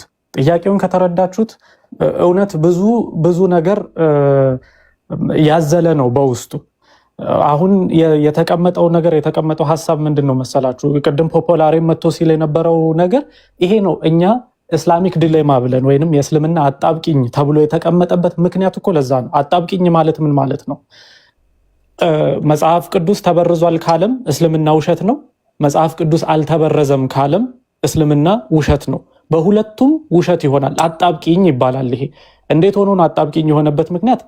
ተበርዟል ካለ መጽሐፉ ቁርአን የመጽሐፍ ቅዱስን ትክክለኛነት ያረጋግጣል። አሁን እፎይ ሲያሳይ በነበረው በሱራ 547 አይነት አንቀጾች ፍረዱ፣ የኢንጂል ባለቤቶች በኢንጂል ፍረዱ ብሎ ሲናገር መጽሐፋቸው እንዳልተበረዘ ነው። ካልተበረዘ ደግሞ ምን ማለት ነው? መጽሐፋችን ውስጥ ገብተን ስናይ ከእስልምና ጋር የሚቃረን ሐሳብ ይዟል መጽሐፋችን። ስለዚህ በመጽሐፋችን የምንፈርድ ከሆነ እስልምና ውሸት ይሆናል ማለት ነው። አይ ተበርዟል ካለ ደግሞ ምን እያለን ነው?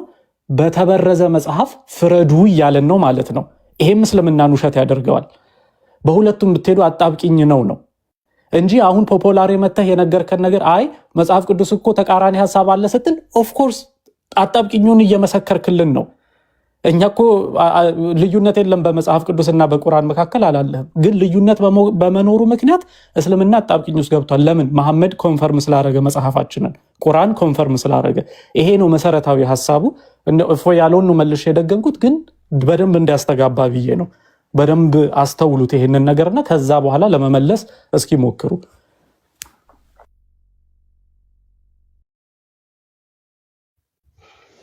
ያ እሺ ኑሪ አለ ኑሪ። ኦኬ ሰላም ነው። እንዴት ነው? አለን። ኦኬ ሐሳባችንን ሰምተኸዋል? አዎ ሰምቻለሁ። ኦኬ ቁርአን ኢንጂል ወይም ደግሞ ወንጌል ተበርዟል የሚልበት አንድ ቦታ አለ? ቆይ አንድ ጥያቄ ልጠይቅ ነኝ፣ ከዛ ትጠይቀኛለህ። ቀጥል። ይሄን መልስልኝና ትቀጥላለህ። በወንጌል እንድታምን ተነግሯል አይደል? አዎ።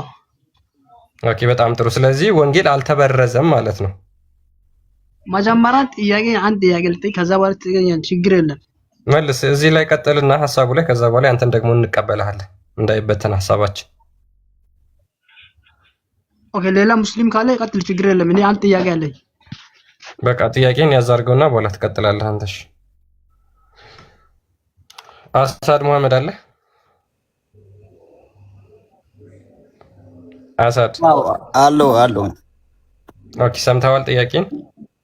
ያ ሰምቼዋለሁ። ጥያቄው ግን እኔ እንግዲህ ጀስ እፎይን በዛን ላድንቅ ብዬ ነው የመጣው። ለምን መሰለ እኔ በጣም የሚያስተምሩኝ የነበሩ ኡስታዞች በዚህ ሰዓት ሃይባይ ማለት እምቢ አሉኝ። ተከራከሩ ምናምን ስላቸው እምቢ አሉኝ እና ትዳሬ ላይ በጣም ማጥፎ ሁኔታ ደርሷል በዚህ ሰዓት።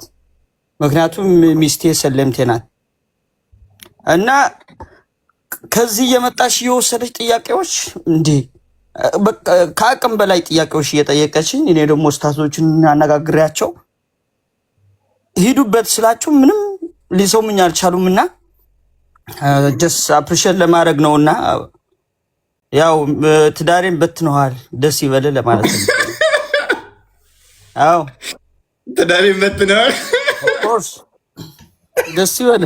አላህ ግን የእጅ ይሰጣል።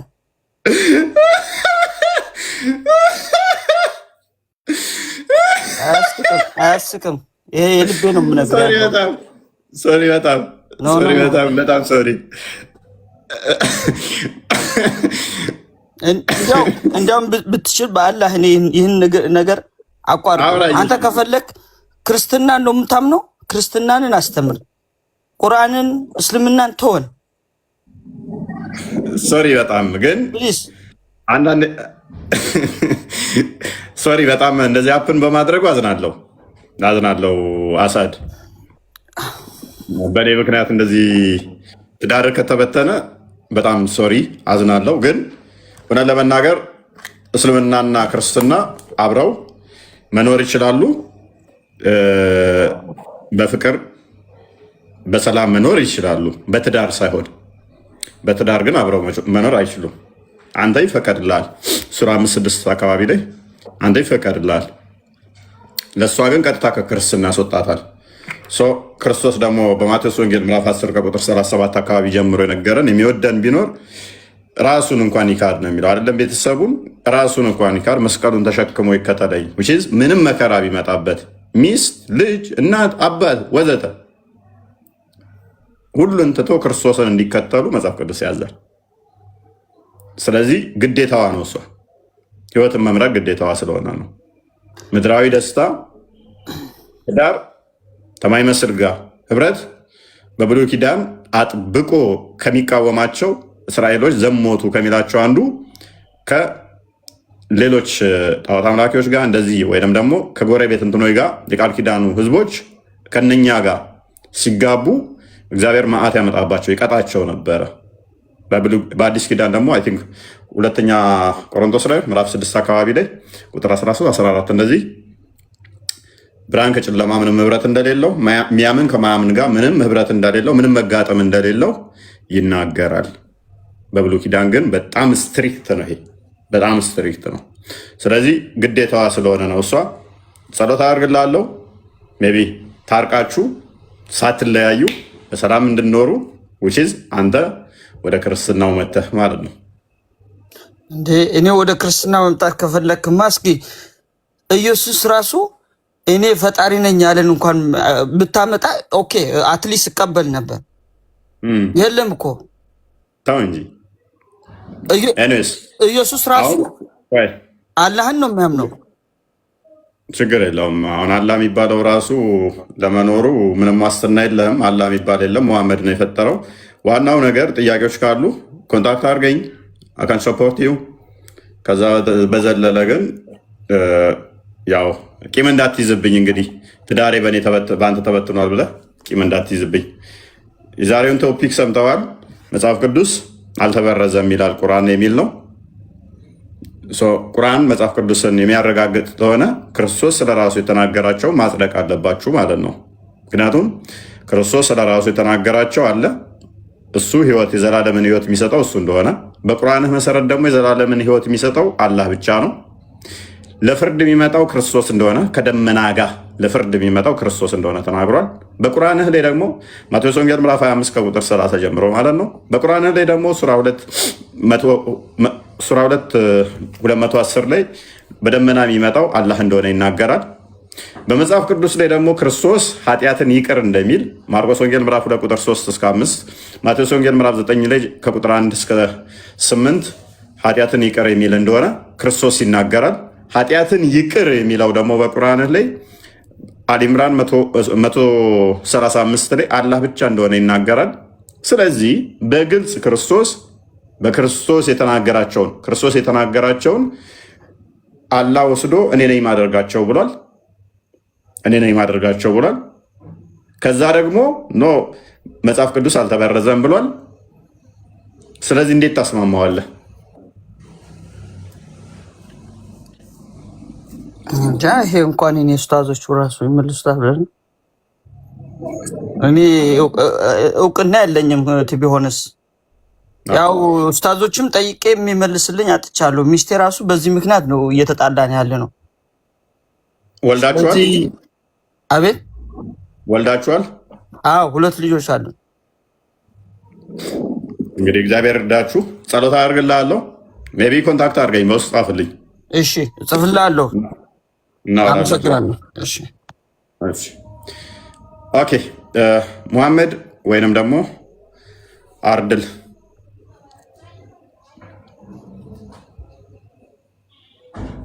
ሙሐመድ እንኳ ይለፈኝ እስኪ ልስማችሁ። ኦኬ አርድል አበሻ እንዳንተ ያለ ከድር እኔ አንተን እኮ አቂዳ ማወቅ አልቻልኩም። ቆይ ሰለፊ ሱፊ ነህ ወይንስ አባሽ ነህ ወይንስ ዋብያ? ዋብያ አይደለም። አክቹአሊ ዋብያ አይደለም። ምንድን ነው ዋብያ? ምንድን ነው? የትኛው መሐመድ አብደል ዋብ ተከታይ አይደለም። እሱን አውቃለሁ። አልከተለውም። ማንን ነው ምን ተከታይ ነህ? የአንተ ምንድን ነው አቂዳ? አባሽ ነህ? እኔ ቁርአኑን ብቻ ነበር የሚከተለው። እኔ ማንን ሰለፍ የትኛው አልከተልም። ሐዲስ የሚያምነው አለ የማላምነው አለ። ደኢፍና ሰይስ ማምነውና ማላምነው ስትል አሁን ቁርአን ብቻ ከሆነ የምትከተለው ሶላትን ራሱ በምን አውቀ ነው የምትሰግደው? ስንት ሩኩ እንዳለው ስንት ነው ሩኩ ያለው ሰላት በምን አውቀ ትሰግዳለህ? እሱ ሩኩ ስንት ስትል አሁን ዙር ላይ ይለያል፣ አስር ላይ፣ መግሪብ፣ ሻይ፣ ሱቢ ይለያል እኮ እያንዳንዱ። እሺ መግሪብ ላይ ተጠቅሷል ስንት እንደሆነ? መግሪብ ላይ 3 ነው። 3 ሩኩ በምን ታውቃለህ? በሐዲስ በሚያምነው ሐዲስ እሱ ትክክል መሆኑን አዲሱ በምን ታውቃለህ?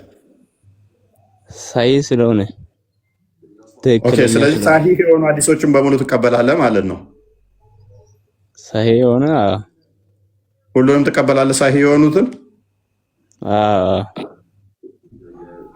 ስለዚህ እንደዛ ከሆነ ሐዲስ ትቀበላለህ፣ ከሌሎቹ አትለይም። ሌሎቹም እኮ ዳኢፍ ከሆነ አይቀበሉም። አይ ሳሂህ ሆኖ ማለት ነው። ሰነድ የሌለው አለ እኮ ሰነድ የሌለው ማለት ነው። ሰነድ ከሌለው አይደለም። እኔስ ብቻ እሺ፣ በአላህ አቂዳ ጉዳይ ላይ በአላህ ላይ ያለ እይታ ምንድን ነው? እኔ አላህ አካል የለውም ብዬ ነው የማምነው። እኔ መንፈስ ነው ብዬ። ከአባሾቹ የምትለየው ከአባሾቹ ተመሳሳይ ነው አቂዳ እንትን ምን ሞጁዱን ቢላ መካ ከሚሉት ነህ ወይንስ? ያለ ቦታ ይኖራል። ኦኬ የሆነ ምን ላይ ነው ብቻ የተለየ አቋም ያለህ መስሎኛል። የሆነ ሰዓት ሁሉም ቦታ ነው የሚገኘው ብሎ ነበር። እኔ አንተ ትመስለኛለህ ባልሳሳት። እኔ ብላ መካን የምለውን ይቀበላለሁ። ያለ ቦታ ይኖራል የምለው በሁሉም ቦታ የሚለውስ አላህ አርሽ ላይ ነው አለ ካልክ እኮ አርሽ ሳይፈጠር በፊት የለም እያልክ እኮ ነው። ኦኬ ለማንኛውም እሺ እንመለስና ወደዚህ አሁን አንተ እይታ ምንድን ነው? እሱ በተውራትና ኢንጂልና ያሉት ብለህ ነው የምታምነው? እሺ አስቸገርከን እኮ አንተ ደግሞ ለውይይት አልመቻልከን። አይ እንዴት ተመስቆ ለምለውንም አልቀበልም ስላላየሁት ተበርዟል ብለህ አታምንም? አለም ብለህ ምንድን ነው እሱ ታዲያ የምታምነው? ኢንጂልና ተውራት የት ነው ያለው? እሺ እኔ እሱን የማውቀው ጉዳይ አላውቀውም። አስቸጋሪ ያደርገዋል እሱን። ስለዚህ ተውራትና ኢንጂል ባለቤቶችን ማወቅ እኮ ግዴታ ነው። እስልምና የነቢያት ሃይማኖት ነው ብለህ የምታምን ከሆነ ወይንም ደግሞ አራቱን እንደወረደ ማመን ነው እሱ። ዝም ብለህ እንደወረደ ማመን መጽሐፉ ምን እንደሚል ካላመንክ መጽሐፉን ካላየኸው ካላወቀው አስቸጋሪ ያደርገዋል። ኒስ እስቲ አገሬ ፊዳከ አቢ ኦሚ አብዱ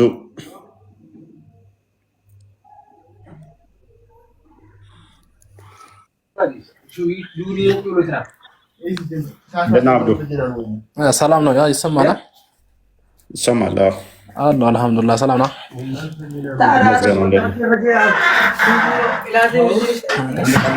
አንተ እምነት ክርስትና ነው? ጊዜው እሱን ያዘውና ተውራት አይምን ኢንጂል ተበርዟል ብለህ ታምናለህ? እሺ እሱን ታምናለህ ወይ ሳይሆን የአንተን እምነት እስኪ ያስረዳኝና ተቀባይነት ካለው ያው እዚህ ጋር ሰው ፊት ሲነገረኝና ያው የሚቀበል ከሆነ እስኪ እሱን ልቀበለኝ። አንተ ስለሱ እያወራን እኮ ነው። ኢንጂል የእኔ መጽሐፍ ትክክል ነው ወይንስ ስህተት ነው ብለህ ነው የምታምነው? ትክክል ነው ወይንስ ስህተት ነው ብለህ ነው የምታምነው? እሱን እንዳትጠይቀኝ። አንተ እምነትህን አስረዳኝና ልቀበል። የአንተን እምነት የአንተን ፈጣሪ አስረዳኝና አንተ የምታምንበትን ፈጣሪ እኮ እየጠየቅኩህ እኮ ነው። የኔ መጽሐፍ ትክክል ነው ብለህ ታምናለህ ወይ? ትክክል ነው ብለህ ነው የምታምነው? ካመንኩ ለምን እመጣለሁ አንተ ጋር? ካስረዳኸኝ ልክ እንዴት አምናለሁ? ካስረዳኸኝ ነው ማምነው። እንዴት አሁን ማምነው እኮ እንድታምን ደግሞ እምነትህ ያዘሃል እያልኩ ነው። እኔ ደግሞ እያልኩ ያለሁት የአንተ መጽሐፍ እኔ ጋር ገና ሳትመጣ የአንተ መጽሐፍ እዛው ሆነህ ማለት ነው የኔ መጽሐፍ ትክክል እንደሆነ ይነግርሃል እያልኩ ነው። የኔ መጽሐፍ ትክክል እንደሆነ ይመሰክራል። እንዴት ታደርገዋለህ? ለምሳሌ እኔ አይደለም ስለ ቁርአን ምናምን ላላቅ እችላለሁ፣ ወይም ደግሞ የሆነ ሐዲሶችን ምናምን እኔ ላላቅ እችላለሁ፣ ምንም ነገር ማለት ነው። ነገር ግን አንድ ጥቅስ ያንተ እምነት ያለህበትን ፈጣሪ እንዴት እንደምታምን ያንተን ፈጣሪ ካዛ እኮ አንድ ጥቅስ እንኳን ሎክ ኢንጂል ተበርዟል የሚል አንድ ጥቅስ እንኳን በቁርአን ውስጥ አለመኖሩ ምን ይጠቁመሃል? በመጽሐፉ እመን በኢንጂል ይልሃል። በሱ ስሩበት ይለናል። በሱ ፍረዱበት ይለናል። አሁን እኛ በያዝነው መጽሐፍ ስናምን በያዝነው መጽሐፍ ስንፈርድ ይህንን እንድንፈርድ እንድንመራበት የአንተ መጽሐፍ ያዘናል። እኛ ካልፈረዳችሁ በያዛችሁት መጽሐፍ ስህተተኛ ናችሁ ይለናል። ስንፈርድ ደግሞ የእናንተ መጽሐፍ ከኛ መጽሐፍ ጋር ይለያያል። ውስጡ ያሉት ይለያያሉ። ካልፈረዳችሁበት ትጠየቃላችሁ፣ ካልሰራችሁበት ገሃነም ከታችኋለሁ ይለናል። የእኛ መጽሐፍ አለ የሚለው የእናንተ መጽሐፍ ስለኛ ማለት ነው። ስለዚህ መስራት አለብን፣ መፍረድ አለብን አለ ያለው ገብቷል። ለምሳሌ የአንተ መጽሐፍ ማለት ነው የአንተ መጽሐፍ እኔ ፈጣሪ ነኝ የሚልበት ቦታ ካለ ወይንም ደግሞ እኔን አምልኩኝ የሚለው ፈጣሪ አንተ የምታምነው ፈጣሪ እዚህ ጋር ነው ብለህ አሳየኝና ያኔ እኔ አንተን ልቀበል ያንተን እምነት ልቀበልስ። አሁን ቶፒኩ ላይ ግባ። ቅድሚያ እኔ ፈጣሪ ነኝ ደምሳሽ ስላለ ተከተለዋለህ። ፈርዖን ቁርአን ላይ እኔ ፈጣሪ ነኝ ብሏል። ስለዚህ ታምነዋለህ ፈርዖን ማለት ነው ሳይሆን እኮ ፈጣሪነቱ ነው መናገር አለበት። ያ ፈርዖን ፈጣሪ ነኝ ስላለ ፈጣሪ ነው ማለት አይደለም። ስለዚህ አንድ አካል አንዱ ተነስቶ ፈጣሪ ነው ስላለ ፈጣሪ ነው ብሏል ስላለም ነው ማለት አይደለም። ቋዳም ምክንያቱም ፈጣሪነት የሚረጋገጠው ነው እከሌ እንደዚህ አይደለ ደግሞ አንተ ታስረዳኛለህ። ቋዳም እኮ እያወራን እኮ ነው። ስለዚህ እያወራን ያለነው ስለ መጽሐፉ ነው። ቅድሚያ ያንን መጽሐፍ የሚገኘው ፈጣሪ ነኝ ያለም አላለም መጽሐፍ ውስጥ ነው የሚገኘው አይደለ አይደለ? ማሳየ ከመጽሐፍ ውስጥ ነው አይደለ? ስለዚህ መተማመን አለብን። ቅድሚያ መተማመን አለብን። መጽሐፉ ላይ መተማመን አለብን። ሰንበዲ መጽሐፍ ጽፎ ኡንጁ የሚባል እኔ ፈጣሪ ነኝ ብሏል ብሎ ቢልህ ኡንጁን ልትከተል አትችልም። እዛ ጋር ደግሞ ቡንጁ ተነስቶ ፈጣሪ እኔ ቡንጁ ፈጣሪ ነኝ ፈጥሬያችኋለሁ የሚል መጽሐፍ ጽፎ ብታነብ እኔ ቡንጁ ፈጣሪያችሁ ነኝ ፈጥሬያችኋለሁ የሚል ብታነብ ፈጣሪ ነው ማለት አይደለም። ምክንያቱም ማለት ቃሉን ብሎታል። ነገር ግን ምን መሆን አለበት? መጽሐፉ መረጋገጥ መቻል አለበት። ኦተንቲክ ነው አይደለም የሚለው መረጋገጥ አለበት። ስለዚህ አሁን ምንድነው እያወራን ያለ ነው? እኔ የምጠቅስልህ መጽሐፍ ታማኝ መሆኑን ኮንፊርም አድርግ። ቅድሚያ አንተ የምትጠቅሰው መጽሐፍ ጋር የእኔ መጽሐፍ እንዴት ነው የሚለውን እንለይ እያልኩህ ነው። ያግኝተኛል። እኔ ቁርአንን ስለማላውቀው እዚህ ጋር እንለይ ምናምን ብለህ እንትን ልትለኝ ሳይሆን ማለት ነው። ቀጥሉ በቃ። ያው አንተ ምንም ብለህ ልታስረዳኝ እኮ ትችላለህ። ቀላል ጥያቄ ነው የጠየቀህ። የፈጣሪ እውነተኛነት የሚረጋገጠው በመጽሐፍት ነው አይደል? መጀመሪያ እሱን ታምናለህ። ያው መጽሐፍን አመንኩ ማለት ያንተን ፈጣሪ እኮ አመንኩ ማለት ነው። ስታስረዳኝ ነው መጽሐፍን ላምን የምችለው እንጂ ሳላውቀው እንዴት አምነዋለሁ መጽሐፉን እኮ በእሱን መጀመሪያ ከዛ በፊት እውነተኛነቱን ማረጋገጥ አንዴ። ስለዚህ እውነተኛ ነው ብለህ መጀመሪያ ማመን አለብህ ነው መጽሐፉ። ለምሳሌ ኢንጅል ለክርስቲያኖች የተሰጠ መጽሐፍ እንደሆነ እንዲሁም ደግሞ ተውራት ለአይሁዶች የተሰጠ መጽሐፍ እንደሆነ በግልጽ ይናገራል ቁርአን። ስለዚህ ያ ለክርስቲያኖች የተሰጠው ኢንጅል እውነተኛ ነው፣ በሱ ተጠቀሙበት፣ በሱ እመኑ፣ በሱ ተገልገሉበት ብሎ ይናገራል። ስለዚህ የክርስቲያኖች መጽሐፍ ቅዱስ ማለት ነው እውነተኛ እንደሆነ ቁርአን ራሱ መስክሯል ማለት ነው። ስለዚህ ያንን ቁርአን የመሰከረውን አንተ ትቀበላለህ አይደል? ቁርአን የቱ ጋር ነው መሰከረው? ክርስቲያኑ ብሎ የሚያዝ ቁርአን አለ እንዴ? አይ ለክርስቲያኖች የተሰጠው መጽሐፍ እሱ እውነተኛ ነው በሱ ፍረዱ ብሎ ይናገራል። ቁርአን እንዲያውም የመጣው እሱ እውነተኛ እንደሆነ ሊያረጋግጥ ነው የሚናገረው። ኦኬ እሱን አታውቅም? ቁርአን እሱ እውነተኛ መሆኑን ሊያረጋግጥ ሲሆን በአላህ ማመን አንድ ፈጣሪ መኖሩን ሊያረጋግጥ ነው የመጣው እንጂ ያን ሊያረጋግጥ አልመጣም። እሱን የምታረጋግጠው እንዴት እንደሆነ ታውቃለህ አብዱ? መጀመሪያ ቁርአን የተናገረው ስለ መጽሐፍ ቅዱስ አለ። ያ መጽሐፍ ቅዱስ እውነተኛ ከሆነ ቁርአን ደግሞ የራሱ ይዞት የመጣው የፈጣሪ ሐሳብ ያለ። ስለዚህ ያንን መጀመሪያ ያረጋግጠዋለሁ ብሎ የተናገረው መጽሐፍ እዛ ሄደት እውነተኛነቱን ቼክ ማድረግ አለብህ ማለት ነው፣ በቁርአን ውስጥ የተጠቀሰውን አምላክ እውነተኛነቱን ለማረጋገጥ። ስለዚህ ወዴት ሪፈር ያደርግሃል ማለት ነው? ወደ ኢንጂል ወይም ደግሞ ወደ ተውራት መሄድ አለብህ ማለት ነው። አለበለዛ ቁርአን ላይ ያለው ፈጣሪ ሌላ ከሆነ የተለየ ከሆነ ወይም ደግሞ ከመጽሐፍ ቅዱሱ ተቃራኒ ከሆነ ኢንጂል እውነተኛ ይሆንና ቁርአን ሐሰተኛ ይሆናል ማለት ነው። ስለዚህ ማን እንድትቀበል ያደርጋል? መጀመሪያ የተጻፈውን መጽሐፍ ማለትም ለክርስቲያኖች የተሰጠው እሱ እውነተኛ መምሪያ ወይም ብርሃን አድርጌ አወረድኩት ብሎ ስለሚናገር ማለት ነው፣ ለክርስቲያኖች የተሰጠው መጽሐፍ። ስለዚህ ወደዛ ሪፈር ያደርግሃል ቁርአን። ቁርአን ስለ መጽሐፍ ቅዱስ ምን ብሎ ነው የሚናገረው? ኦኬ ለምሳሌ ስለ ኢንጂል ምን ብሎ ይናገራል መሰለ? አንድ ላሳያ፣ አንድ ጥቅስ። ኦኬ ለምሳሌ ሱራ 5:47 ላይ እንደዚህ ብሎ ይናገራል። ኦኬ እሺ የኢንጂል ባለቤቶች በውስጡ አላህ ባወረደው ሕግ ይፍረዱ ይላል። ስለዚህ አላህ ባወረደው ሕግ ማለት አላህ ሕጉን በኢንጂል ውስጥ አውርዷል። ያ ሕጉ እውነተኛ ስለሆነ በዛ ሕግ ይፍረዱ ብሎ ይናገራል። አላህ እንዲያው ምን ብሎ ይገስጻቸዋል እዚህ ጋር? አላህን ባወረደው የማይፈርድ ሰው እነዚህ አመፀኞች እነርሱ ናቸው ብሎ ይናገራል። ስለዚህ እነዚህ ኢንጂል ባለቤቶች እነማን ናቸው ማለት ነው? ክርስቲያኖች። ያ መጽሐፍ ወይም ደግሞ ቁርአን ከመሰጠቱ በፊት የነበሩ የመጽሐፉ ባለቤቶች እነዚህ የኢንጂል ባለቤቶች ክርስቲያኖች ናቸው። በዚህ መጽሐፍ እንዲፈርዱ፣ በዚህ መጽሐፍ እንዲተዳደሩ፣ እናንተም ደግሞ በዚህ መጽሐፍ ማመን እንዳለባችሁ ይናገራል።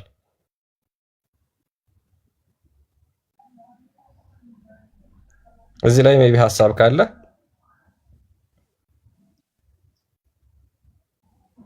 ይሰማል አብዱ? ይሰማኛል ግን አልገባኝም።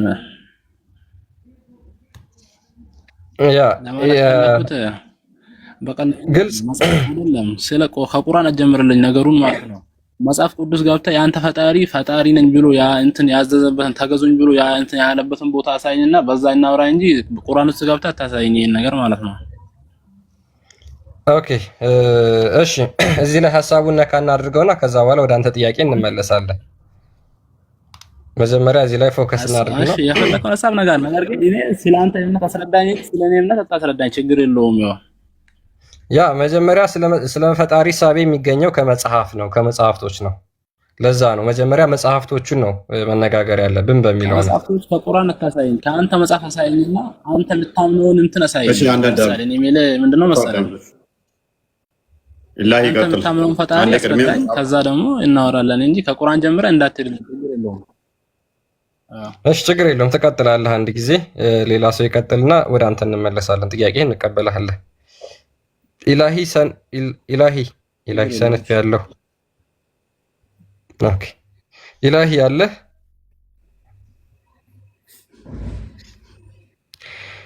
ኢላሂ አገሬ ምናምን የሚል አካውንት ያለውም አለ። ፊዳከ አውሩ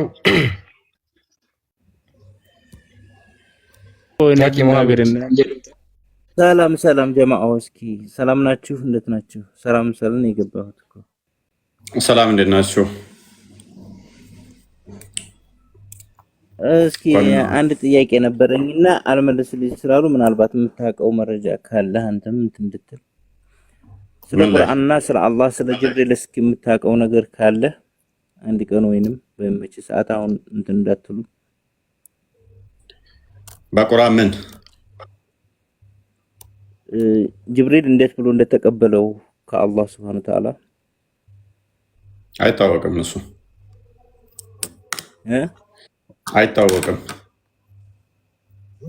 በአካል ሂዶ አላህ ጋር ተገናኝቶ ነው ወይንስ ኡስታዞችን ብጠይቃቸው መልስ አላገኘሁምና ምናልባት የምታውቀው ኢንፎርሜሽን ካለ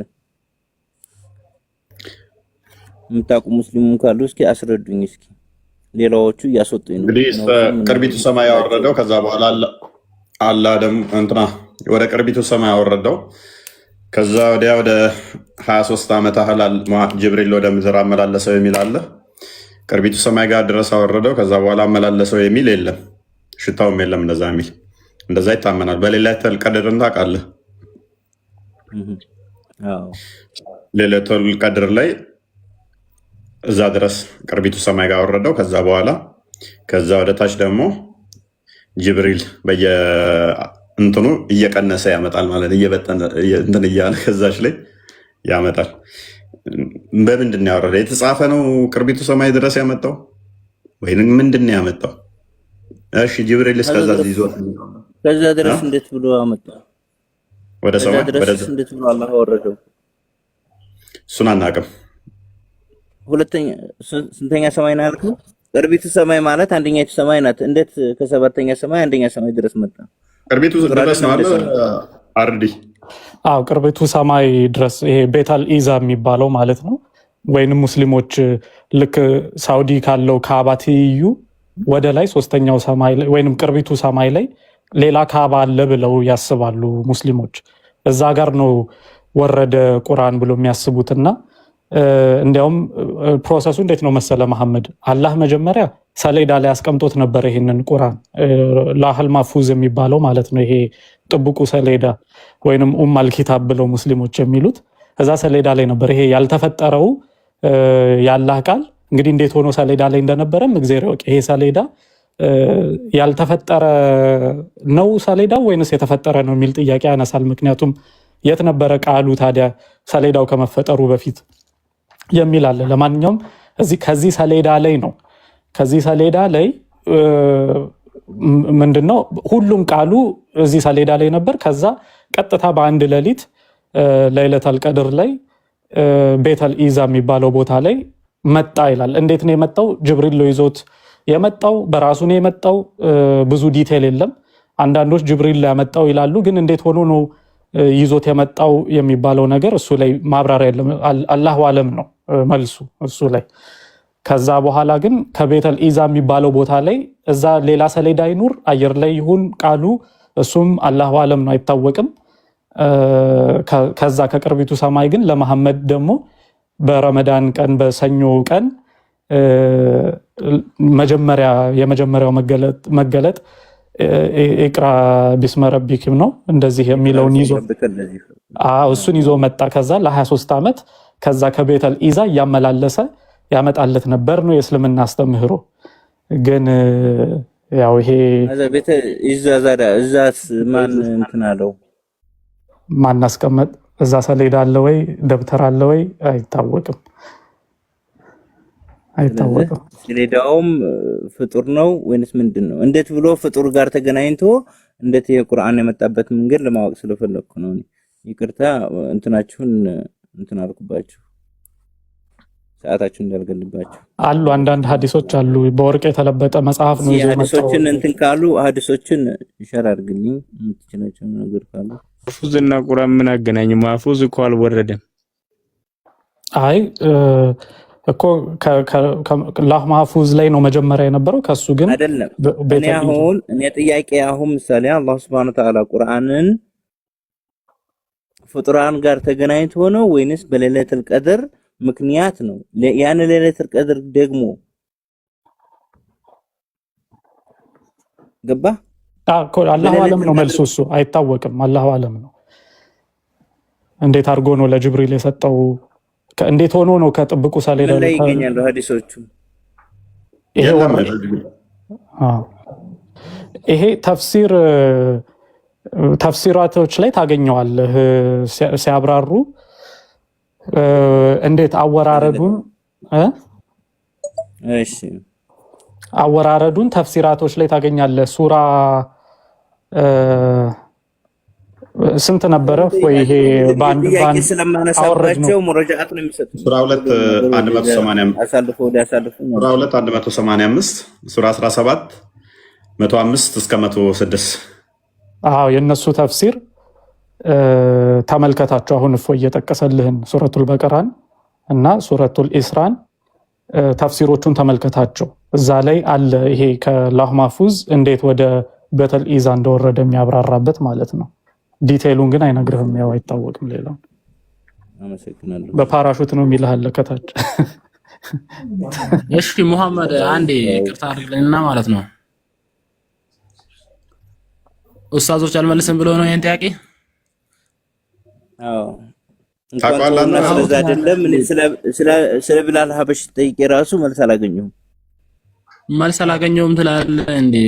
መስጊድ ግባና ጠይቅ። መልስ አላገኘሁም አትበል፣ ታገኛለህ መልስ። ዝም ብለህ ታወራለህ እንዴ? እዚህ ጋር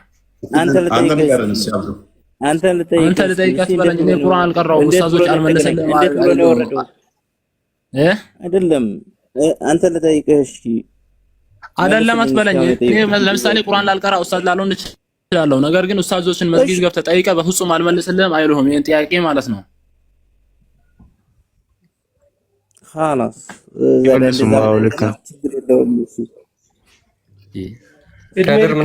እነሳን መልስልኝ አሉ። ምናልባት የሚገኝበትን ቦታ ለማወቅ አይመልሱም። መልስልኝ። እኔ እኮ አንተንም ጥያቄ ነው አዝም ያላችሁ እኮ እኔ ራሴ ያላወቅኩትን ነገር እንደዚህ ነው ብዬ ለምን መልስልሃለሁ? ኡስታዞች እንደሚመልሱልህ እኔ እርግጠኛ ነኝ። መላሴ ላይ ትቆማ ዛሬ አንተ ቤት አልመጣሁ። ዛሬ መላሴ ላይ ለምን ትቆማለህ? እኔ ቤት እኮ አልመጣሁም። ነገር ግን የዋለውን ነገር አጠይቅ። አውቆ ጠየቅኩ ለማለት ማለት ነው። ምን አገባህና ነው ዛሬ አንተ እኔ ላይ እንትን የምትፎገለው? ዛሬ አዛው እነሱ የጠየቅኩት እነሱ መልሰውልኛል። በቃ እውቀት ለማግኘት ነው የገባሁት እኮ ሙስሊም ነን። አልሐምዱሊላህ ረብል ዓለሚን አልሐምዱሊላህ ረብል ዓለሚን ተበለ። ታዲያ ይሄን ጥያቄ ጠይቀህ አንተ ኡስታዝ አልመልስም አለኝ ጥያቄ? አዎ እንኳን ስለዛ አይደለም ስለ ቢላል ሀበሽ እንኳን ስለ ቢላል ሀበሽ ጠይቄ አልተመለሰልኝም።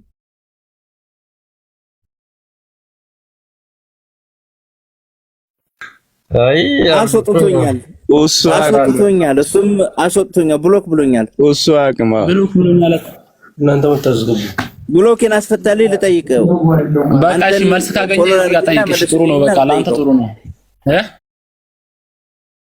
እኔ የምከተለው በቃ ከሆነ ከምን ወጣው እውቀት የማገኝበትን መንገድ ከየት እንደሚያወጡት መረጃዎችን ለማግኘት ነው። እሱ ምንም አያውቅምባ። በቃ ይቅርታ አድርግልኝ። ከተመለሰልህ ጠይቅ። እዚህ ጋር ትችላለህ አብዱ። እሱ ምንም አያውቅም እኮ እኔ የሚገኙበትን ቦታ ነው አይደለም እንዴ? እኔ ጠየቅኩት እኮ የሚገኙበትን ቦታ ነው። አንተ ምን በቃ ከተመለሰልህ ጠይቅ አልኩህ እኮ። ነገር ግን ዝም ብለህ እንደዚህ አልተመለሰልኝም ምናምን አትበል። ይመለስልሃል። ግባና ጠይቅ። እሱ ጋር እኔ ራሴ ሄጄ አንተ ሲገስ ይልክልሃለሁ። እሺ በውስጥ ጥያቄ መልስ ነገሩና እስቲ አብዱ እኔ ጋር አገናኘኝ እኮ አገናኛለሁ። ችግር የለውም። እሱ ጋር እኔ ራሴ ላይቭ ገብቼ ከዛ ገስ ይልክልሃለሁ። ከዛ ትጠይቀዋለህ። ተረት የሚያውቁት ነው የሚሸውደው እንጂ ምንም አያውቅም። ዝም በል እባክህ።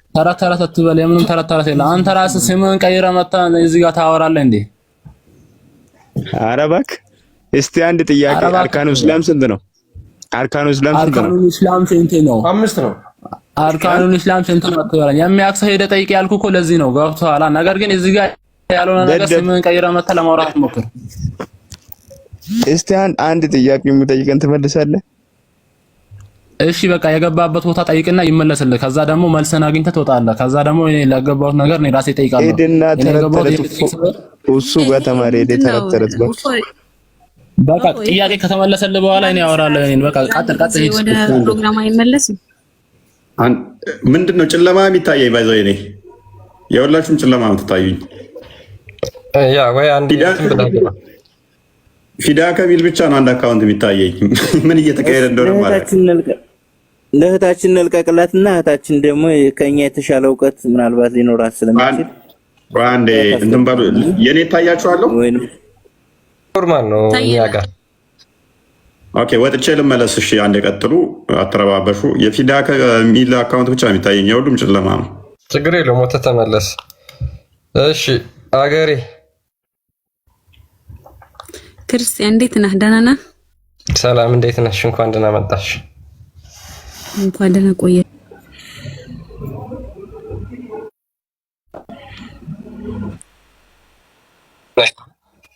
በሚገባ ኦኬ ጥሩ ጥያቄያችን